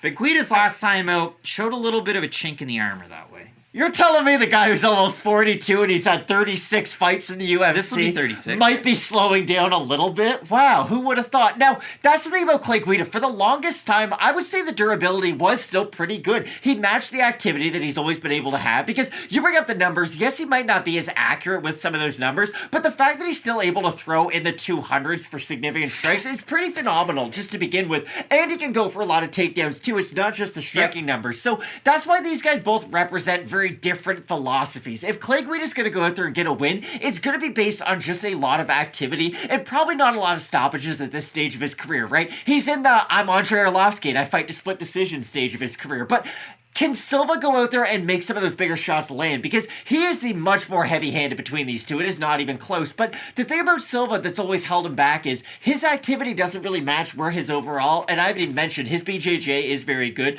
but his overall striking power, because you mentioned it, he hurts Tsarukyan. He's been able to hurt a lot of these opponents. It's just, can he follow up and do enough to go out there and get the stoppage? Joaquim Silva leaves the biggest openings in his striking. And if you go back and you watch some of these fights, Nasrat Haqparast knocks him over. Ricky Glenn catches him coming in with a counter left hook. It absolutely floors him. And then Joaquim Silva goes out there against Jesse Ronson, your samurai super lightweight champ in Quebec. And he goes out there and he finishes him. So for Joaquim Silva, you saw it not just in his last performance, but coming into the UFC. It's a lot of power, it's a lot of grit, it's a lot of flash, it's a lot of flair. He fights like he's double parked at the apex. He didn't put money in the meter, and he just popped the Viagra before he walked out into the crowd. He's got things to do. He's got a bun in the oven at home. So there's a lot that he's got to occupy himself with. So he's just going to wing power shots until it's over and hope it goes well. Or he's got an awkward boner in the back and he just got finished himself. So Matt, when you do look at this fight, a very different contrast of styles. I want to say this just for the fans out there at home. Clay Guida knocked out the biggest, not even a hype train, but when he beat Anthony Pettis when Pettis was coming into the UFC, Pettis was supposed to beat Clay Guida and then rematch with Benson Henderson, and it didn't happen because Clay Guida got that win. So go back and watch that, but it has been years. We look at this one. Neto BJJ is a massive favorite. He is. And that's scary. We'll have a look at Tapology votes, see what the fans are thinking. Matt, I'm going to say over under 70% Silva. I think they'll be over. I think it's groupthink. Oh, 1,491 total votes, 70% on Silva, 44% by decision, 39% by knockout. For the 30% that have Guida, yeah, not surprisingly, 76% have him by decision. I have a hard time making a pick on this one, Matt. I really do. I just think Guida's overall activity is going to get him caught. And maybe the activity does lead him to get a win, but I think it's going to put him in danger quite often. And that's the problem. I think this one's more fair. Over under the amount of slaps to his face when he's standing in the zone to get the Vaseline on. And I'm going to say over under the slaps. And then the second one, over under the amount of burps between the first round and the second round. 4.5 slaps. I'm taking the over. I think that's a decent set. And for burps, 1 a round. I think one's fair too. I'm going to say over on that. Okay, there you go. Who'd you pick? I don't like picking Silva, but I do think the overall power is going to shine through and he's going to hurt Guida at a certain point because Guida doesn't get as many successful takedowns as he used to. He's going to use the wrestling, but he does get stuffed an awful lot more than he did earlier on in his career. And I think for those reasons, if Silva is able to maybe defend with a guillotine, make it uncomfortable for Guida, force him to strike a little bit more by using some of those defensive submissions, it's going to make him more available for the power shot of Silva, and that's why I like him in the fight. You don't like picking the the Brock Lesnar's and Derek The Lewis's greatest fighter of all time, perhaps? of 155, and you like to take more of those Swiss Army knife guys that have the wrestling, that can work in their boxing like a Clay Guida, but in this instance, I will He go... is 42, though. It was 41. Well, he's just shy of 42. days away. Listen, they're putting the candles on, but they haven't lit them yet. I do have Joaquim Silva in the matchup. It is an interesting one. I do want to hear from the fans on this one, because...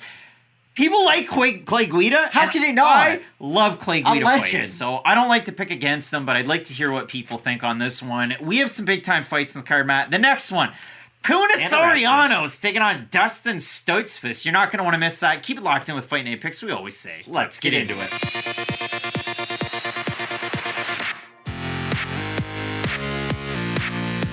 Been spending most our lives living in a grappler's paradise. Coming up this weekend, we have Puna Soriano taking on Dustin Stoitzfus. Matt, if you don't think I'm excited about this one, you got another thing coming. When it comes down to this fight, Matt, for Puna Soriano, expectations were high, results have been low. For Dustin Stoitzfus, people probably didn't have expectations, but mine were incredibly high. I remember. And he's now in a class of middleweight, in class of UFC fighter that I'm going to go this way with. We talked Ontiveros. We talked Victor Rodriguez. We talked about all these guys that have come into the UFC. They've been punching bags. Did anybody think you were going to go 9 for 9 with mentioning Ontiveros in every prediction so far? But they really didn't have a good run at all. They got finished in fights. Daniel Lacerda's another one of those guys. It's been bad. It's been the opposite of smooth sailing. It's been choppy at best. When you look at Dustin Stoitzfus, he's now in this class of fighter like another middleweight in Dennis Tululin, where I go, how did that guy get a UFC win? Dustin Stoitzfus has had a bad run in the UFC. I would say. You look at the 5 on in, it's 1-4. What's a 5 on in? It's the last 5 fights, and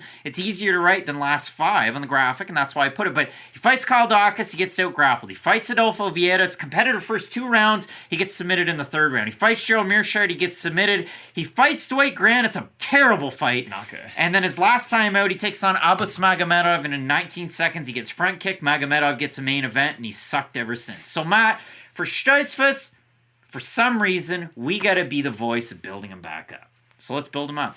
This is a guy that had a twister coming into the UFC. This is a guy that was a really dynamic striker to the southpaw stance. This is a guy that would mix that left hand in as a jab and as a... So that's my right hand, and it's his as well. As a jab and as a right hook. And he was deadly with that. And you saw him slam Joe Pyfer, where Stoitzfus was a big favorite on Contender Series 2020. I know Pyfer's arm kind of went out of way, if you will, and that's how Stoitzfus was able to win, but lots of people were excited about him coming into the UFC. If they rematch, that wouldn't be good. Now all the hype's gone, and for some reason he's still in the UFC. And for Puna Soriano, you look at it. Contender Series was good. He beats Disco. He looks amazing. That's a bonus. He loses to Brendan Allen. Forgivable. But that's what I want to say about both of these guys. For having the records that they do and maybe not having as many wins as you'd like, there's always moments in these losses that you can look at and draw some positives. Not the Magomedov, but by the way, is Magomedov's a flashy striker. Well, okay. It is that what was it short, is. But... Puna's fight against Nick Maximov was awful, and I thought Puna had won it. The Lungiambula fight was really good, and then his last time out against Roman Kopylov, turns out Roman's pretty darn good, and that was one of those southpaw versus southpaw matchups. So this, again, is one where you might get the switch out of Stoitzfus, but primarily you could get southpaw versus southpaw. However, Stoitzfus, when he fights southpaws, will switch a little bit more to orthodox. So look out for that in this one. And I'll throw up a picture from Stoitzfus' Instagram where he kind of talked about this isn't really the ideal camp. He's a guy that, he's out of Pennsylvania, but what's his second language, man? What's his mode de vie? Well, it's not French. Germany? It's German. And listen, you get that Pennsylvania Dutch. You have a lot of people that moved over there. The Trivago guy. But when you look at it... He agrees. His life in Berlin. But if you look at it for Dustin Stoitzfus, that's his life outside of MMA. He's an interpreter. He went to school in Germany. That he excels in, but he primarily trains in Germany. For this camp, he's been in the States, in Vegas. at the PI, at 10th Planet, at some of these different gyms, not at Extreme Couture, because that's been a staple for Puna Soriano and a lot of fighters out of Hawaii. But the craziest part about this one, Matt, is Soriano, D3, All-American, Wartburg. And you know that wrestling's a hallmark of his game, but we haven't seen a lot of the wrestling out of him. We've seen takedowns defended to where he's become a striker, and yeah, he's had success against guys like Disco and Dalcha. That's maybe not the best part of his game. But do you think that could be enough in a matchup like this? Because that's the thing. He could get submitted in this one. But I think his defensive wrestling's good enough to not have to worry about that as much. I do think his wrestling is going to be good enough to at least force Dustin into striking with Puna Soriano. And yes, Dustin throws a higher variety. I would say his kicks are a lot better. He's better from the outside. But if they do start to have a one-for-one type of exchange, there's no question in my mind who's the more heavy-handed out of these two. What I do have a hard time with, especially with Stoichfus, is when he isn't able to implement his kicks and does have to become a little bit more of a boxer, that's when he can become a little bit more hittable.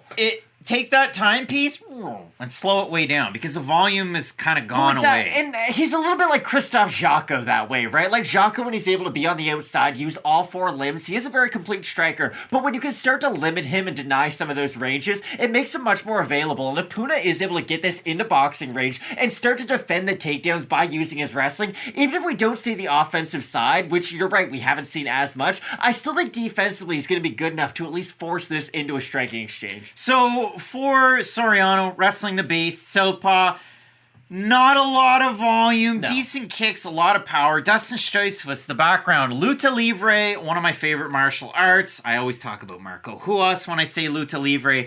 Claudio Poyes is a guy, and Babalu, remember? Hanato Sobral, he's another one. Tang Sudo, which is a version of almost Taekwondo, it also comes out of Korea, and of course the BJJ. I wish we could see the Stoichfus fought like Jonas Bilstein when you see him on the regional scene, but when you look at this one, Soriano, a big favorite. We have a look at the fan vote over on Tapology. Surprise to us, it is to you as it always is.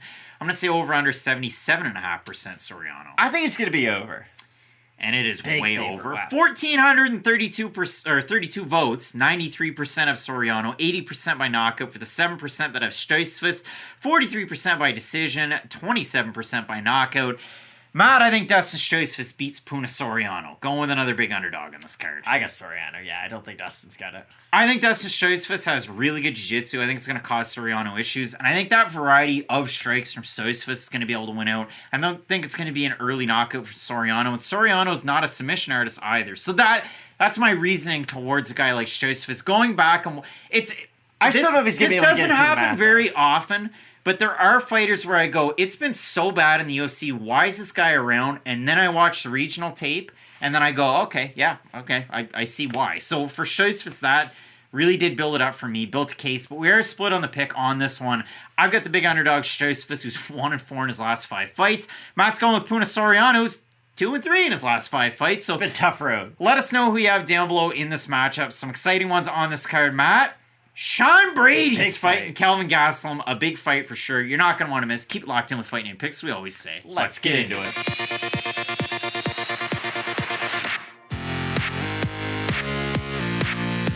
It's the first defeat and what it tastes like. We also have a guy who's not tasting as much food moving back down to the division that made him famous, kind of, Matt. Coming up this weekend, we have Sean Brady, now 15-1. He was undefeated as an amateur, undefeated as a pro. A 19-fight win streak was snapped by the boxing of Belal Muhammad. He's going to be taking on the Ultimate Fighter winner season 17, Matt. It is Kelvin Gastelum. He won that season at middleweight, which is why I say kind of. He beat Uriah Hall.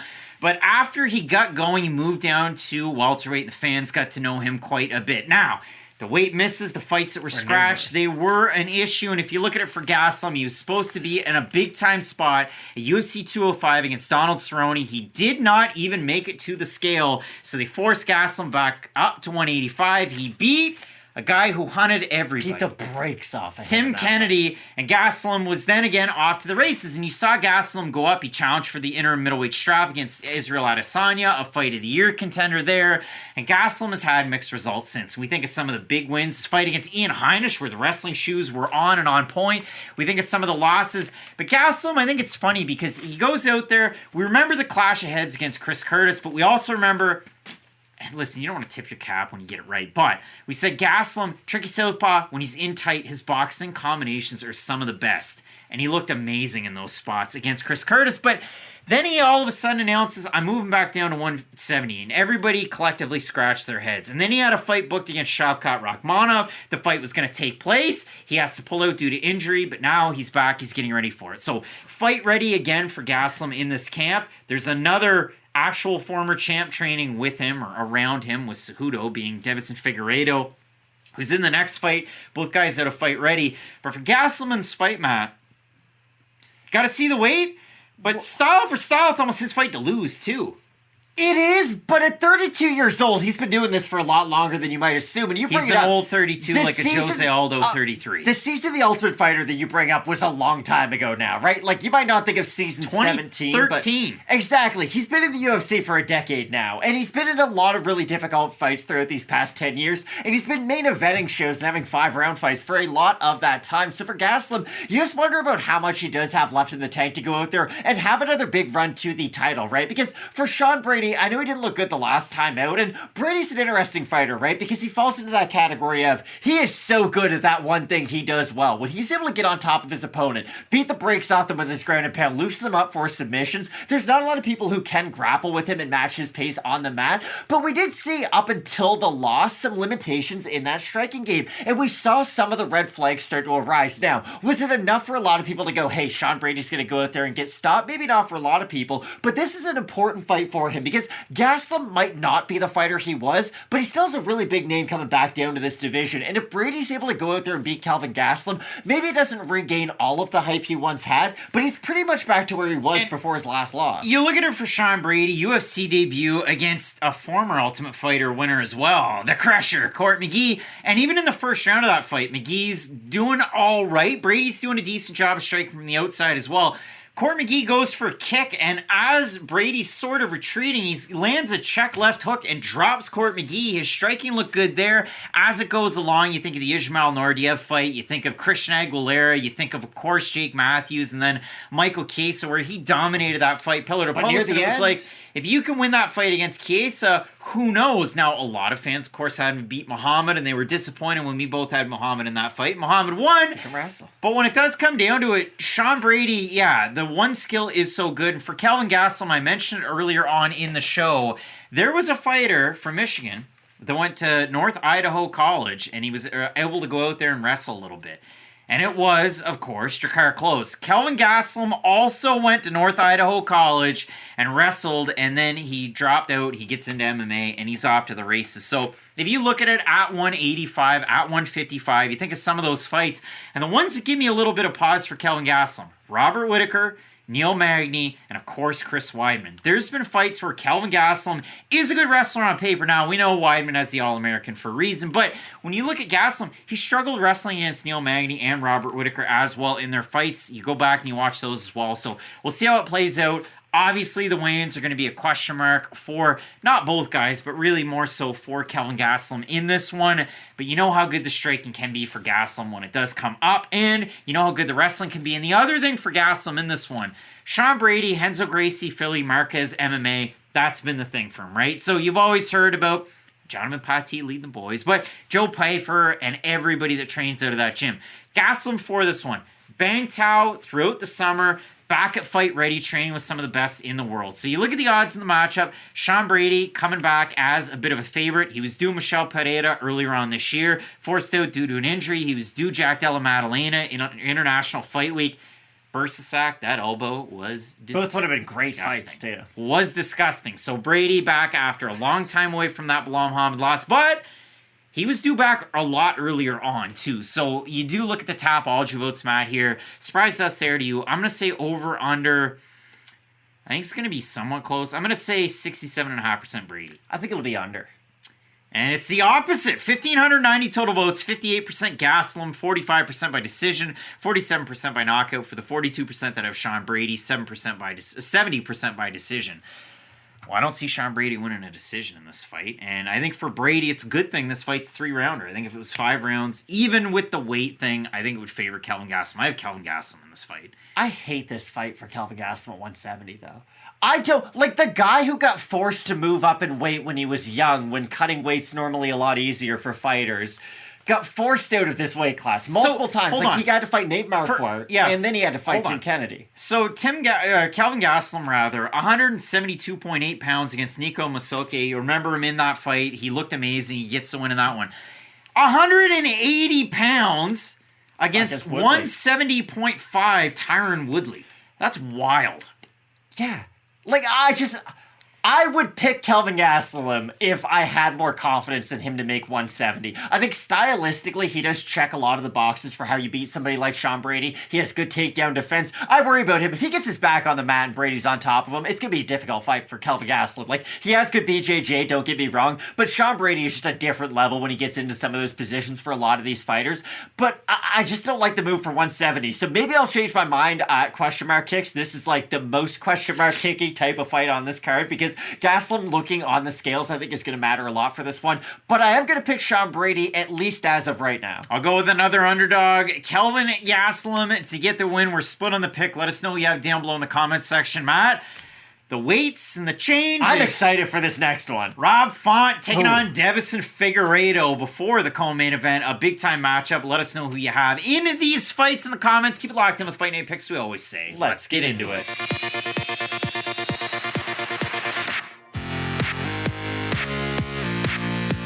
Rob Font gets to welcome in Deiveson Figueiredo to this bantamweight division. Coming up this weekend, the all-timer flyweight, the champ, it was Deiveson Figueiredo. Lost his belt his last time out against, you guessed it, Brandon Moreno. They're the only two that fight in the flyweight division. And now all of a sudden, Figueiredo gets to take on Rob Font. And if you look at our graphic here, you're going to see some asterisks. Let me explain them a little bit. For Figueiredo, moving up from 125, where he was the champ. For Rob Font, though, 139 his last time out, but that's not by mistake. Rob Font has missed weight before, but his last time out, it was a short notice call. He was supposed to fight Song Yadong later on in the summer. It was a couple of weeks later, but Umar Nurmagomedov was out of his fight against Corey Sandhagen, so Font accepts the fight against Sandhagen, and it did not go all that well. So Font, he missed the weight in the Marlon Vera fight. That fight also didn't go all that well for him, but it was a catch weight his last time out, so that's why there's an asterisk. Now that we have that out of the way, Matt, this is a really exciting fight because for Figueiredo coming into the UFC, people might not remember. Figueiredo used to fight outside of the UFC like Joe Anderson Brito's fought his whole life. It's a lot of big-time powerful takedowns, low hands, big strikes, and as he's kind of grown up in the UFC at an older age, mind you, because he came in at 32. Sorry, it wasn't 32. He was in his late 20s. But as he's grown up in the UFC, his striking's progressively gotten better. And it's gotten a lot more refined and a lot more technical. And you'll see that from Figueiredo training this camp out of Fight Ready with Henry Cejudo. I wonder if grappling is going to be a focus of it. It probably will be. But for Figueiredo, even in his debut that I went back and I rewatched today, the commentary team couldn't get over the wildness. And they said, in this fight against Marco Beltran, he's got to watch out for the strikes. And yeah, he kind of did, because his hands were down by his side. There were big, powerful takedowns. Beltran had some moments at the end of that second round, or at the end of the first round, and then in the second round, Figueiredo drops him, gets on top, and he finishes him. That's my big question for this fight. And I assumed you were going to bring this up, so I'm happy I could be the Beltran fight. Rob Font, the fight that's very obvious to go back and look at is the fight against Sergio Pettis, right? You look at another guy who was really good at 125, making the move up to 135, primarily a striker who can get it done on the mat. But I think the big difference between these two is Sergio Pettis at 135 doesn't have a ton of pop on his shots, right? He can use his kicks and whatnot. Gucci would beg to differ. Deiveson Figueiredo destroys people with one punch. They are not comparable, Sergio Pettis and Deiveson Figueiredo. My question is, though, is Figueiredo's power going to translate up at 135? Because Rob Font has been susceptible to a lot of big punchers at this weight class, don't get me wrong. That normally has been the thing that kind of holds him back from being truly elite in the weight class. But if he could go out there and really stick the jab in Figueiredo's face and make him uncomfortable, and maybe not just eat some of the big power shots, but make Figueiredo pay for getting out of position on some of those, then I think Rob Font still has all of the tools required to go out there and get the win. But Figueiredo is such an interesting case because at 35, this might be his only kind of true run at 135, right? If he really does does want to become a champ, move up to 135 and become champion, you wonder about how many opportunities he's going to have to lose outside of the title picture. So this really is an important fight for moving up in weight, because beating Rob Font does great things for you. You're going to fight one of the top contenders in the 135-pound division. It's a truly competitive division too, so any fight's going to be a fight of the night or co-main event, possibly main event type fight. So I think for Figueiredo, he has all the tools to move up and have success at 135, and the fact that he has kind of generational power at flyweight should mean that it should move up. But I think that's the biggest question surrounding this, is whether or not he can hurt Rob Font with some of those bigger counter shots. And Font's been in some wild fights, 6 bonuses for him inside of the UFC. You see the difference in height, the difference in reach. It's going to be 3.5 inches of reach and 3 inches of height that go to Rob Font. And if you look at it, I mean, Figueiredo's fought bigger guys at 125. Brandon Moreno's 5'7". He doesn't really have a long reach, though. Marco Beltran was also 5'8", just like Rob Font. And Figueiredo was able to figure out the distance. At times, it looked like Beltran was able to land some nice shots, but Figueiredo was able to do quite a bit of damage. Another big thing in this fight, we talk about 3 rounds versus 5 rounds. This is Figueiredo's first 3-round fight since he fought Tim Elliott in 2019. That must be a relief. It definitely has to be, because for a guy like that at 125, the weight cut's taxing enough. We saw him miss weight in the first title shot against Joseph Benavidez. But in this one, 135, I don't know what the weigh-ins are going to be like for him, but it's probably still going to be tough, even though 10 pounds, but it's the lower weight classes. You look at it for Figueiredo, too, and they build him as a Kung Fu and Muay Thai fighter coming into the UFC, so... But he does have a weird stance, right? Like, Figueiredo is kind of caught between mixed martial arts, because he has kicks, but he's a lot more boxing heavy when you think about the success he has on his feet. But baby's thrown out with the bathwater because he throws his arms out. Exactly, but he's got kind of low hands. He leans back a little bit. He is kind of in and out, almost taekwondo-y, but he throws in combinations sometimes. Like, Figueiredo really is a unique fighter, and that's probably why he became champion and is one of the better fighters to ever fight at flyweight. But I'm really interested to see how he transitions up, because I always thought a fun fight would have been when him and Piotr Yan were both champions, have them kind of do a champ v champ fight. And for Figueiredo, if he can look good against Rob Font, think about how many fun fights at bantamweight you can have with Figueiredo. There's a ton of fresh matchups you can have that are really good fights. There are, and you already mentioned it, and I kind of want to do it here. The Sergio Pettis fight, I tend to talk about it a lot when I talk about that's Rob why Font. I was surprised you didn't mention No, it. but it was the reason why I took Font to beat Adrian Yanez, and I was on an island, and everybody gave me a hard time. You really like to pat yourself on the back. No, but hear me out. There's a reason why it gives me a little bit of pause here. Yanez is one of those guys, really good boxing combinations, decent power that he can mix in, but he tends to have a hard time in the first round. Deiveson Figueiredo has good first rounds, so he's not one of those guys that has to ease himself in. Experience. And Sergio Pettis is another one of those guys that tends to ease himself into a fight, whereas Deiveson Figueiredo, from the time they say go, he goes out there and he's working hard for it. And I think that 3 rounds going to benefit him. Now, you look at the odds in this one, Font's a slight favorite, I guess. You have a look at the Topology votes, Matt. Surprised us there to you. I'm going to say over under 70% Figueiredo. I think Font's going to be the favorite. Slightly. 1,598 total votes, so the fans showed up. 54% Font, 69% by decision for the 46% that have Figueiredo, 51% by decision, 20% by submission, 20% by knockout. They're never even, and they never add up to 100% on Topology, but they're pretty darn close. So the fans have Font ever so slightly. They think Figueiredo can maybe get some finishes out there. The way that I look at this fight is, a lot of the grappling success Figueiredo tends to have, it's not from his own takedown entries, at least at the UFC level. It's a lot of his opponents go for the takedown, he has great defensive submissions, and he's great at scrambling after the fact when his opponent goes for the takedowns.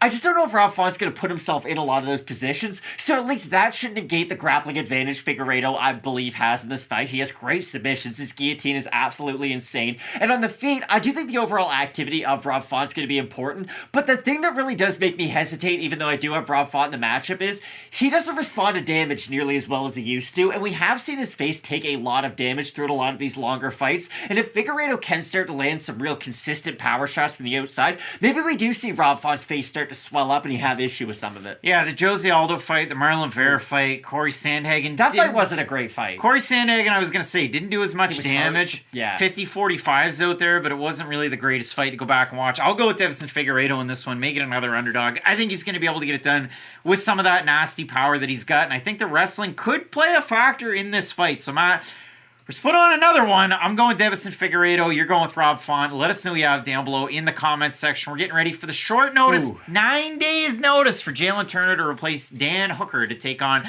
Bobby Green. Let us know who you have. Keep it locked in with Fight Night Picks, as we always say. Let's get into it.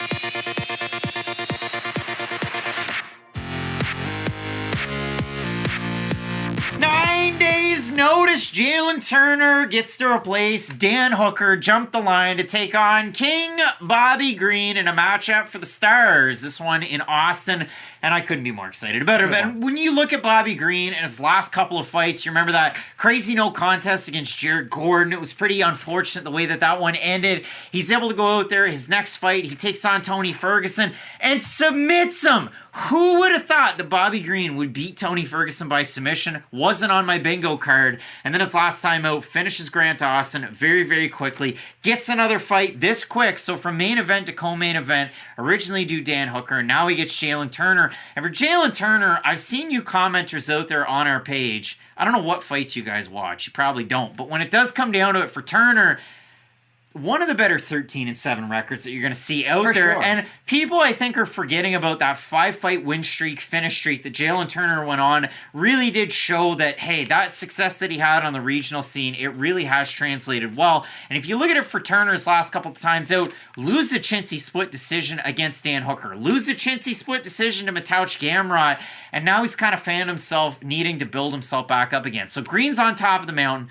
Turner's somewhere there as well, and it's an interesting fight for both of these guys stylistically, because for Bobby Green, you know how good the boxing is out of the orthodox stance, doesn't throw a lot of kicks. For Jalin Turner, southpaw as it gets, throws a lot of kicks on the outside. One of the bigger guys for this weight class. And of course, we said this for a lot of fighters on this card. And Jalin Turner, it needs to be mentioned, his last time out in July, International Fight Week, 158 pounds for 155. You missed weight there. Gotta worry about that. And so you do have to worry about it. Because he's huge for the weight class. Turner, and in his losses, he's lost to good fighters. Matt Frivoli got out-wrestled. You think of the fight against Vicente Luque at 170, it is what it is. But now another opportunity against a bigger fighter as well. But that's always been the thing about Jalin Turner, is can he do enough with those significant moments and not give up enough outside of those really big moments? Because the defensive wrestling has been an issue for him. He has good defensive submissions, I would say. Yep. But the thing is, sometimes they'll go for those over just digging for underhooks and trying to defend the takedown for defending the takedown's sake. And if he's not able to really get a reversal off his back or create some of that separation, we have seen him get held down in the past. But even in some of those losses, like he had Gamrot hurt with some big shots in that fight. And that's where the defense of Bobby Green, I think, in this matchup is going to be so interesting, because he loves that shoulder roll. We're all going to talk about it. But Turner's a fighter who, if he's able to feint from the outside because of his range, he might be able to make Bobby Green move that half second too early. And if he's able to make him move early, he might be able to counter him with some of those longer range shots down the middle. And again, Bobby Green has fought everybody to this point. He's been in the UFC forever. You look at the wins, you look at the losses, and he was never able to get some of those marquee quality wins to boost himself back up again. But you've seen that in the last couple. He's been able to beat ranked opponents, and even in some of these losses, Bobby Green against Drew Dober, Green's winning the fight. He's backing away to the offside, and Drew Dober hits him with a long extended hook, and it drops him, it finishes him. That's all she wrote. If you do consider it for both of these guys, I find it really interesting. Now, I hate to do this, and it's funny because I listened to the Friday feedback of the Ryan Russillo podcast today, and he's like, listen, he gets a terrible amount of anxiety and doesn't like to talk about things or games or anything if he's never watched it. I haven't watched them, but I saw it, and that's the big one. I saw today that Jalin Turner did an interview on a podcast that I hadn't heard about until today. Rampage Jackson has a podcast with Ryan Sheckler. I didn't know it. Jackson Podcast. Ryan Sheckler has 2 million Instagram followers. I remember Ryan Sheckler being the kid on Tony Hawk Underground 2. I didn't even know who he was until right Yeah, now. and Ryan Sheckler is aged, he's 33. Is he like the guy from Ridiculousness? No. Oh. But he's 33, I'm 29, and I went on a big thing about Ryan Sheckler. He's a born-again Christian. He battled alcoholism, but he has aged tremendously from what he used to look like. But Jalin Turner talked briefly about this fight in the last 9 days. I say that I haven't watched it because I worked all day.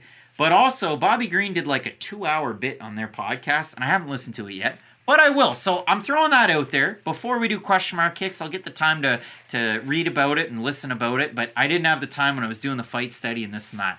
We have a look, Matt. The odds, Turner is favored, even though he takes this fight on 9 days' notice. I throw it on over to you folks out there, YouTube community tab, Matt. The folks have shown up, threw the votes out there earlier on today. 893 total votes, 61% go. Now it's over 1,000. 62% going with Jalin Turner. In the comments, Matt, we have Crazy Pato saying, Turner's finish over Riddell legit looked like when a tarantula's feeding on mice, the way he stuck in so fast. Dropped him, gets on top, gets the guillotine, and it's all she wrote. And Brad Riddell taking a step away. Niall is saying Bobby wins. He'll teach another kid a lesson. Gigi's saying crazy how majority see Jalin winning. Bobby's way more consistent in striking. Bobby can hang with the best in the world. I see Bobby taking a decision and fighting Poirier next. I wanted to comment and say, did you watch the Drew Dober fight? But I didn't.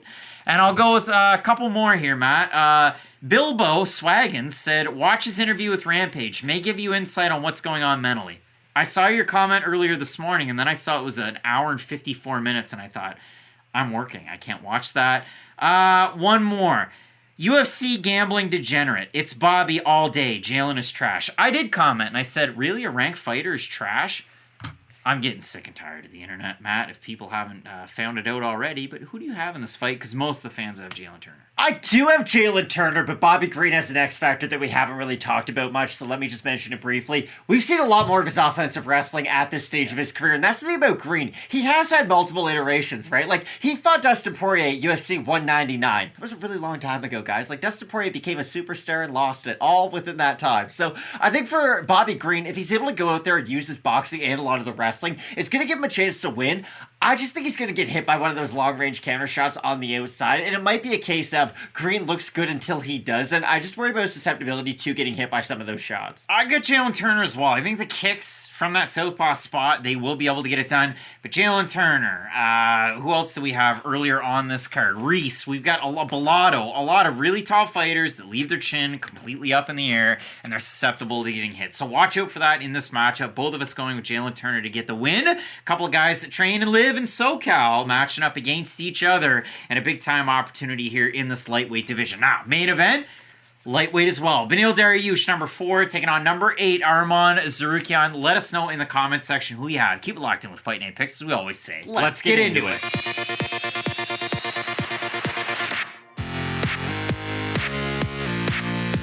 It's Southpaw versus Southpaw in this battle of top 10 lightweights. Thanks so much for joining us with Fight Night Picks. As always, one half of your host duo, Craig Allen, X, and Instagram at Craig Allen FNP. With me to my left, to your right, fellow football fan, Matt Allen FNP. And when it does come down to this matchup, it's 4 versus 8. It's a battle of guys that stylistically match up really well. Arman Tsarukyan, you know him for that powerful grappling. You remember his fight against Islam Makhachev. That was a fight of the night in the debut. A loss to the now champ. He went out there and absolutely spun Matt Frevola around like a top. He's been able to go out there and put on really impressive performances in the UFC. The lone losses to Makhachev and a fight that a lot of people thought he won against Mateusz Gamrot. He was able to drop Gamrot as that fight went on. The big spinning shot. His last couple of fights for Tsarukyan, he beats Demiris Magulov, absolutely out-wrestles him. And his last time out there in the 3rd round, getting the win over Joaquim Silva. Just a big step up. And he did. Now that was a weird fight. That was unranked fighting number 8. Silva to Dariush is a big gap. It was unranked Silva in a co-main event. It was a weird bit of matchmaking. It was a weird fight. And in the end, Arman Tsarukyan looked like Donkey Kong or Brock Lesnar with the hammer fist, and he finishes Joaquim Silva. But you look at this fight, Matt, Beneil Dariush, he loses last time out. Impressively for Oliveira and less impressive for Dariush, but that was earlier on this year. He gets to build himself back up, the big-time blue chipper, as he's always been, out of King's MMA. But for Beneil Dariush, one of those big things out of him, we know how good the takedowns are. That grappling, that jiu-jitsu, Matt. I went back and I watched a lot of his fights to get ready for this one, but you see some of the transitions that he has. That's kind of a big talking point for a guy like Dariush. But he wasn't able to utilize any of that his last time out in the loss. So Dariush, you think about some of the wins. The Ferguson fight, he's able to go out there and dominate in the grappling.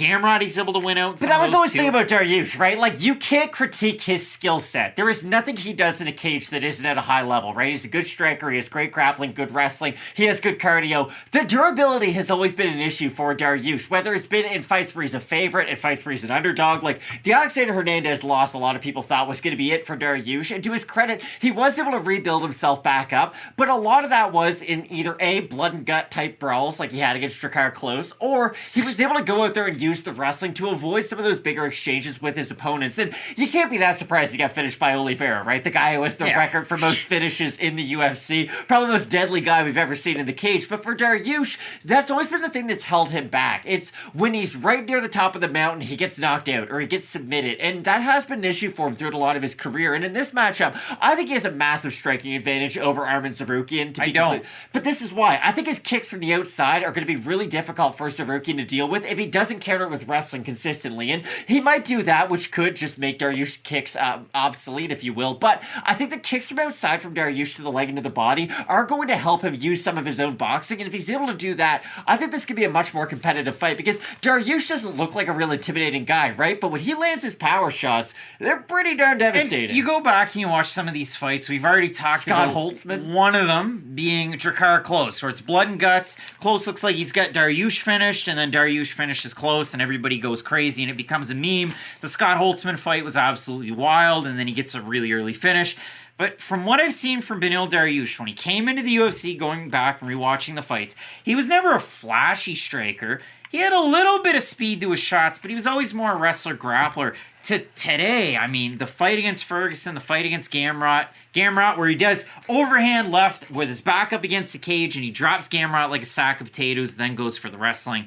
You look at it, though, Gamrot, Ferguson, Oliveira, his striking slowed down quite a bit. And that's my one big negative that I've seen in his fights. Now, the one really big thing in this one, I started the video off the first thing I said, Southpaw versus Southpaw. Arman Tsarukyan in the UFC has fought Southpaws. He has fought, oddly enough, Mateusz Gamrot, a loss. Double millionaire, OAM. Olivier Aubin-Mercier, that's a win, and then Islam Makhachev. So overall, Arman Tsarukyan against Southpaws in the UFC is 1-2. If you look at it for Beneil Dariush, he's 4-1-1 against Southpaws in the UFC. He beat Gamrot, he beat Dober, he has a draw against Evan Dunham where he dropped Dunham. He lost to Michael Chiesa, he beat Wiley vet Michael Johnson, he beat Jim Miller, and then you could say Southpaw, you could say switch stance, but Darren Cruikshank, you go back and you watch that fight, Matt, Darren Cruikshank, very tight trunks. Darren Cruikshank, to the gills. But you look at the transition of Beneil Dariush, he has his leg wrapped around the collarbone of Cruikshank, and then he works himself in for the choke for the rear naked, puts his leg back down, gets it around for the body lock, gets the rear naked choke, gets Darren Cruikshank finished. Again, the grappling sequences out of Dariush, much more refined, much less power heavy, and he's got such good jiu-jitsu. And he has been submitted, though. Like, Michael Chiesa was able to take the back and get him out of there. And body control. When it comes to a guy like Tsarukyan, we did see that net negative his last time out when he's going out there against the boxing Joaquim Silva. He didn't have to in the first round because it was all Tsarukyan's grappling. In the second round, you saw that powerful hook that Silva was able to land on Tsarukyan. He was on baby deer legs. He then drops in for a takedown, gets Joaquim Silva down. So ultimately, is it a close round? I'd say Silva won it off the powerful shots, but he didn't have the volume, didn't have the control, he didn't have the wrestling, so to speak. And then in the third round, Tsarukyan gets a takedown, gets ground and pound, gets a finish. So for Tsarukyan, we've seen him hit by that big shot. We've seen him hit by some shots. We'll see how it plays out in this one, Matt. Tsarukyan is favored in the matchup. We have a look at your votes over on not Topology, the YouTube community tab. You guys have shown up for this one. 1,400 total votes. Pretty 58% going with Arman Tsarukyan. I'll go to the top comments. We've got Vins saying, such close matchup, but I'm leaning Benny. Arman is truly one of the best in the division and the only one who's truly gave Islam a run for his money, besides when he gets slept, lol. Adriano Martins, where you at, bud? Matt, ultimate expert analyst, wrestling. Wrestling takes the win. That could happen. Peter Pan saying, this will prove if Arman is overrated. So far he is. Who the fuck's overrating him? I think he's pretty darn good. And we'll go with one more. Chandler Witt saying Battle of Mid. Now, Chandler, you show up every week in the comments, and usually they're A1. but it's number 4 versus number 8. And We don't have that same opinion. I'm really about this fight. So, Matt, in this one, who do you have? I have Arman because I think the wrestling's going to be too much for Dariush. Dariush is a great grappler, but on his back, I think Tsarukyan's going to be able to hold him down. And I do think the ground and pound's going to be able to do enough to where if he is a little bit susceptible to some of the shots of Dariush on the feet, I think that's going to even it out as it goes along. But I'm going to be really interested to see, A, if this does reach the title rounds in round 4 and 5, because I don't even know who's going to have the advantage. Because the good thing about Dariush is he does have good power, but he doesn't overthrow a lot of his shots. So I do think he'll be fresher by the 3rd, 4th, and 5th round than some might assume. And if that is the case and he's still able to land on Arman, it's going to be a great fight. So I do have Arman in this matchup, but I'm really excited for this one. Yeah, and Arman, when he was taking on Mateusz Gamrot, round 3, round 4, a little bit iffy, round 5, Tsarukyan. So we'll see how it plays out. Another main event. It's interesting that way if you look at it from that stance. Again, 13 fighters on this card have already been in a main event or co-main event slot, so that's a big talking point. You got 10 ranked fighters, you got fighters going up and down in weight. It really is an interesting card. We got a lot to talk about on this one, so if you missed any of the videos... It's a good card for a fight night. Yeah, in the overall one, make sure you check them out. The only place you're going to be able to find them is here in the full card video. Question mark kicks back to normal, so you can find it 2 hours before the prelims here on Saturday before the action kicks off from Austin. I'm representing College Station with my Johnny Manziel jersey. You got the Dolphins hat on. Matt, Browns looking in a bad way. In 2015, who would have thought, though, that our teams right now are as good as they are? Yeah. Nobody could have believed us. Looking forward to PJ Walker and Joe Flacco, but a lot of stuff on the go in the world of MMA. Make sure you keep it locked in with Fight Night Picks. As we always say, let's get into it.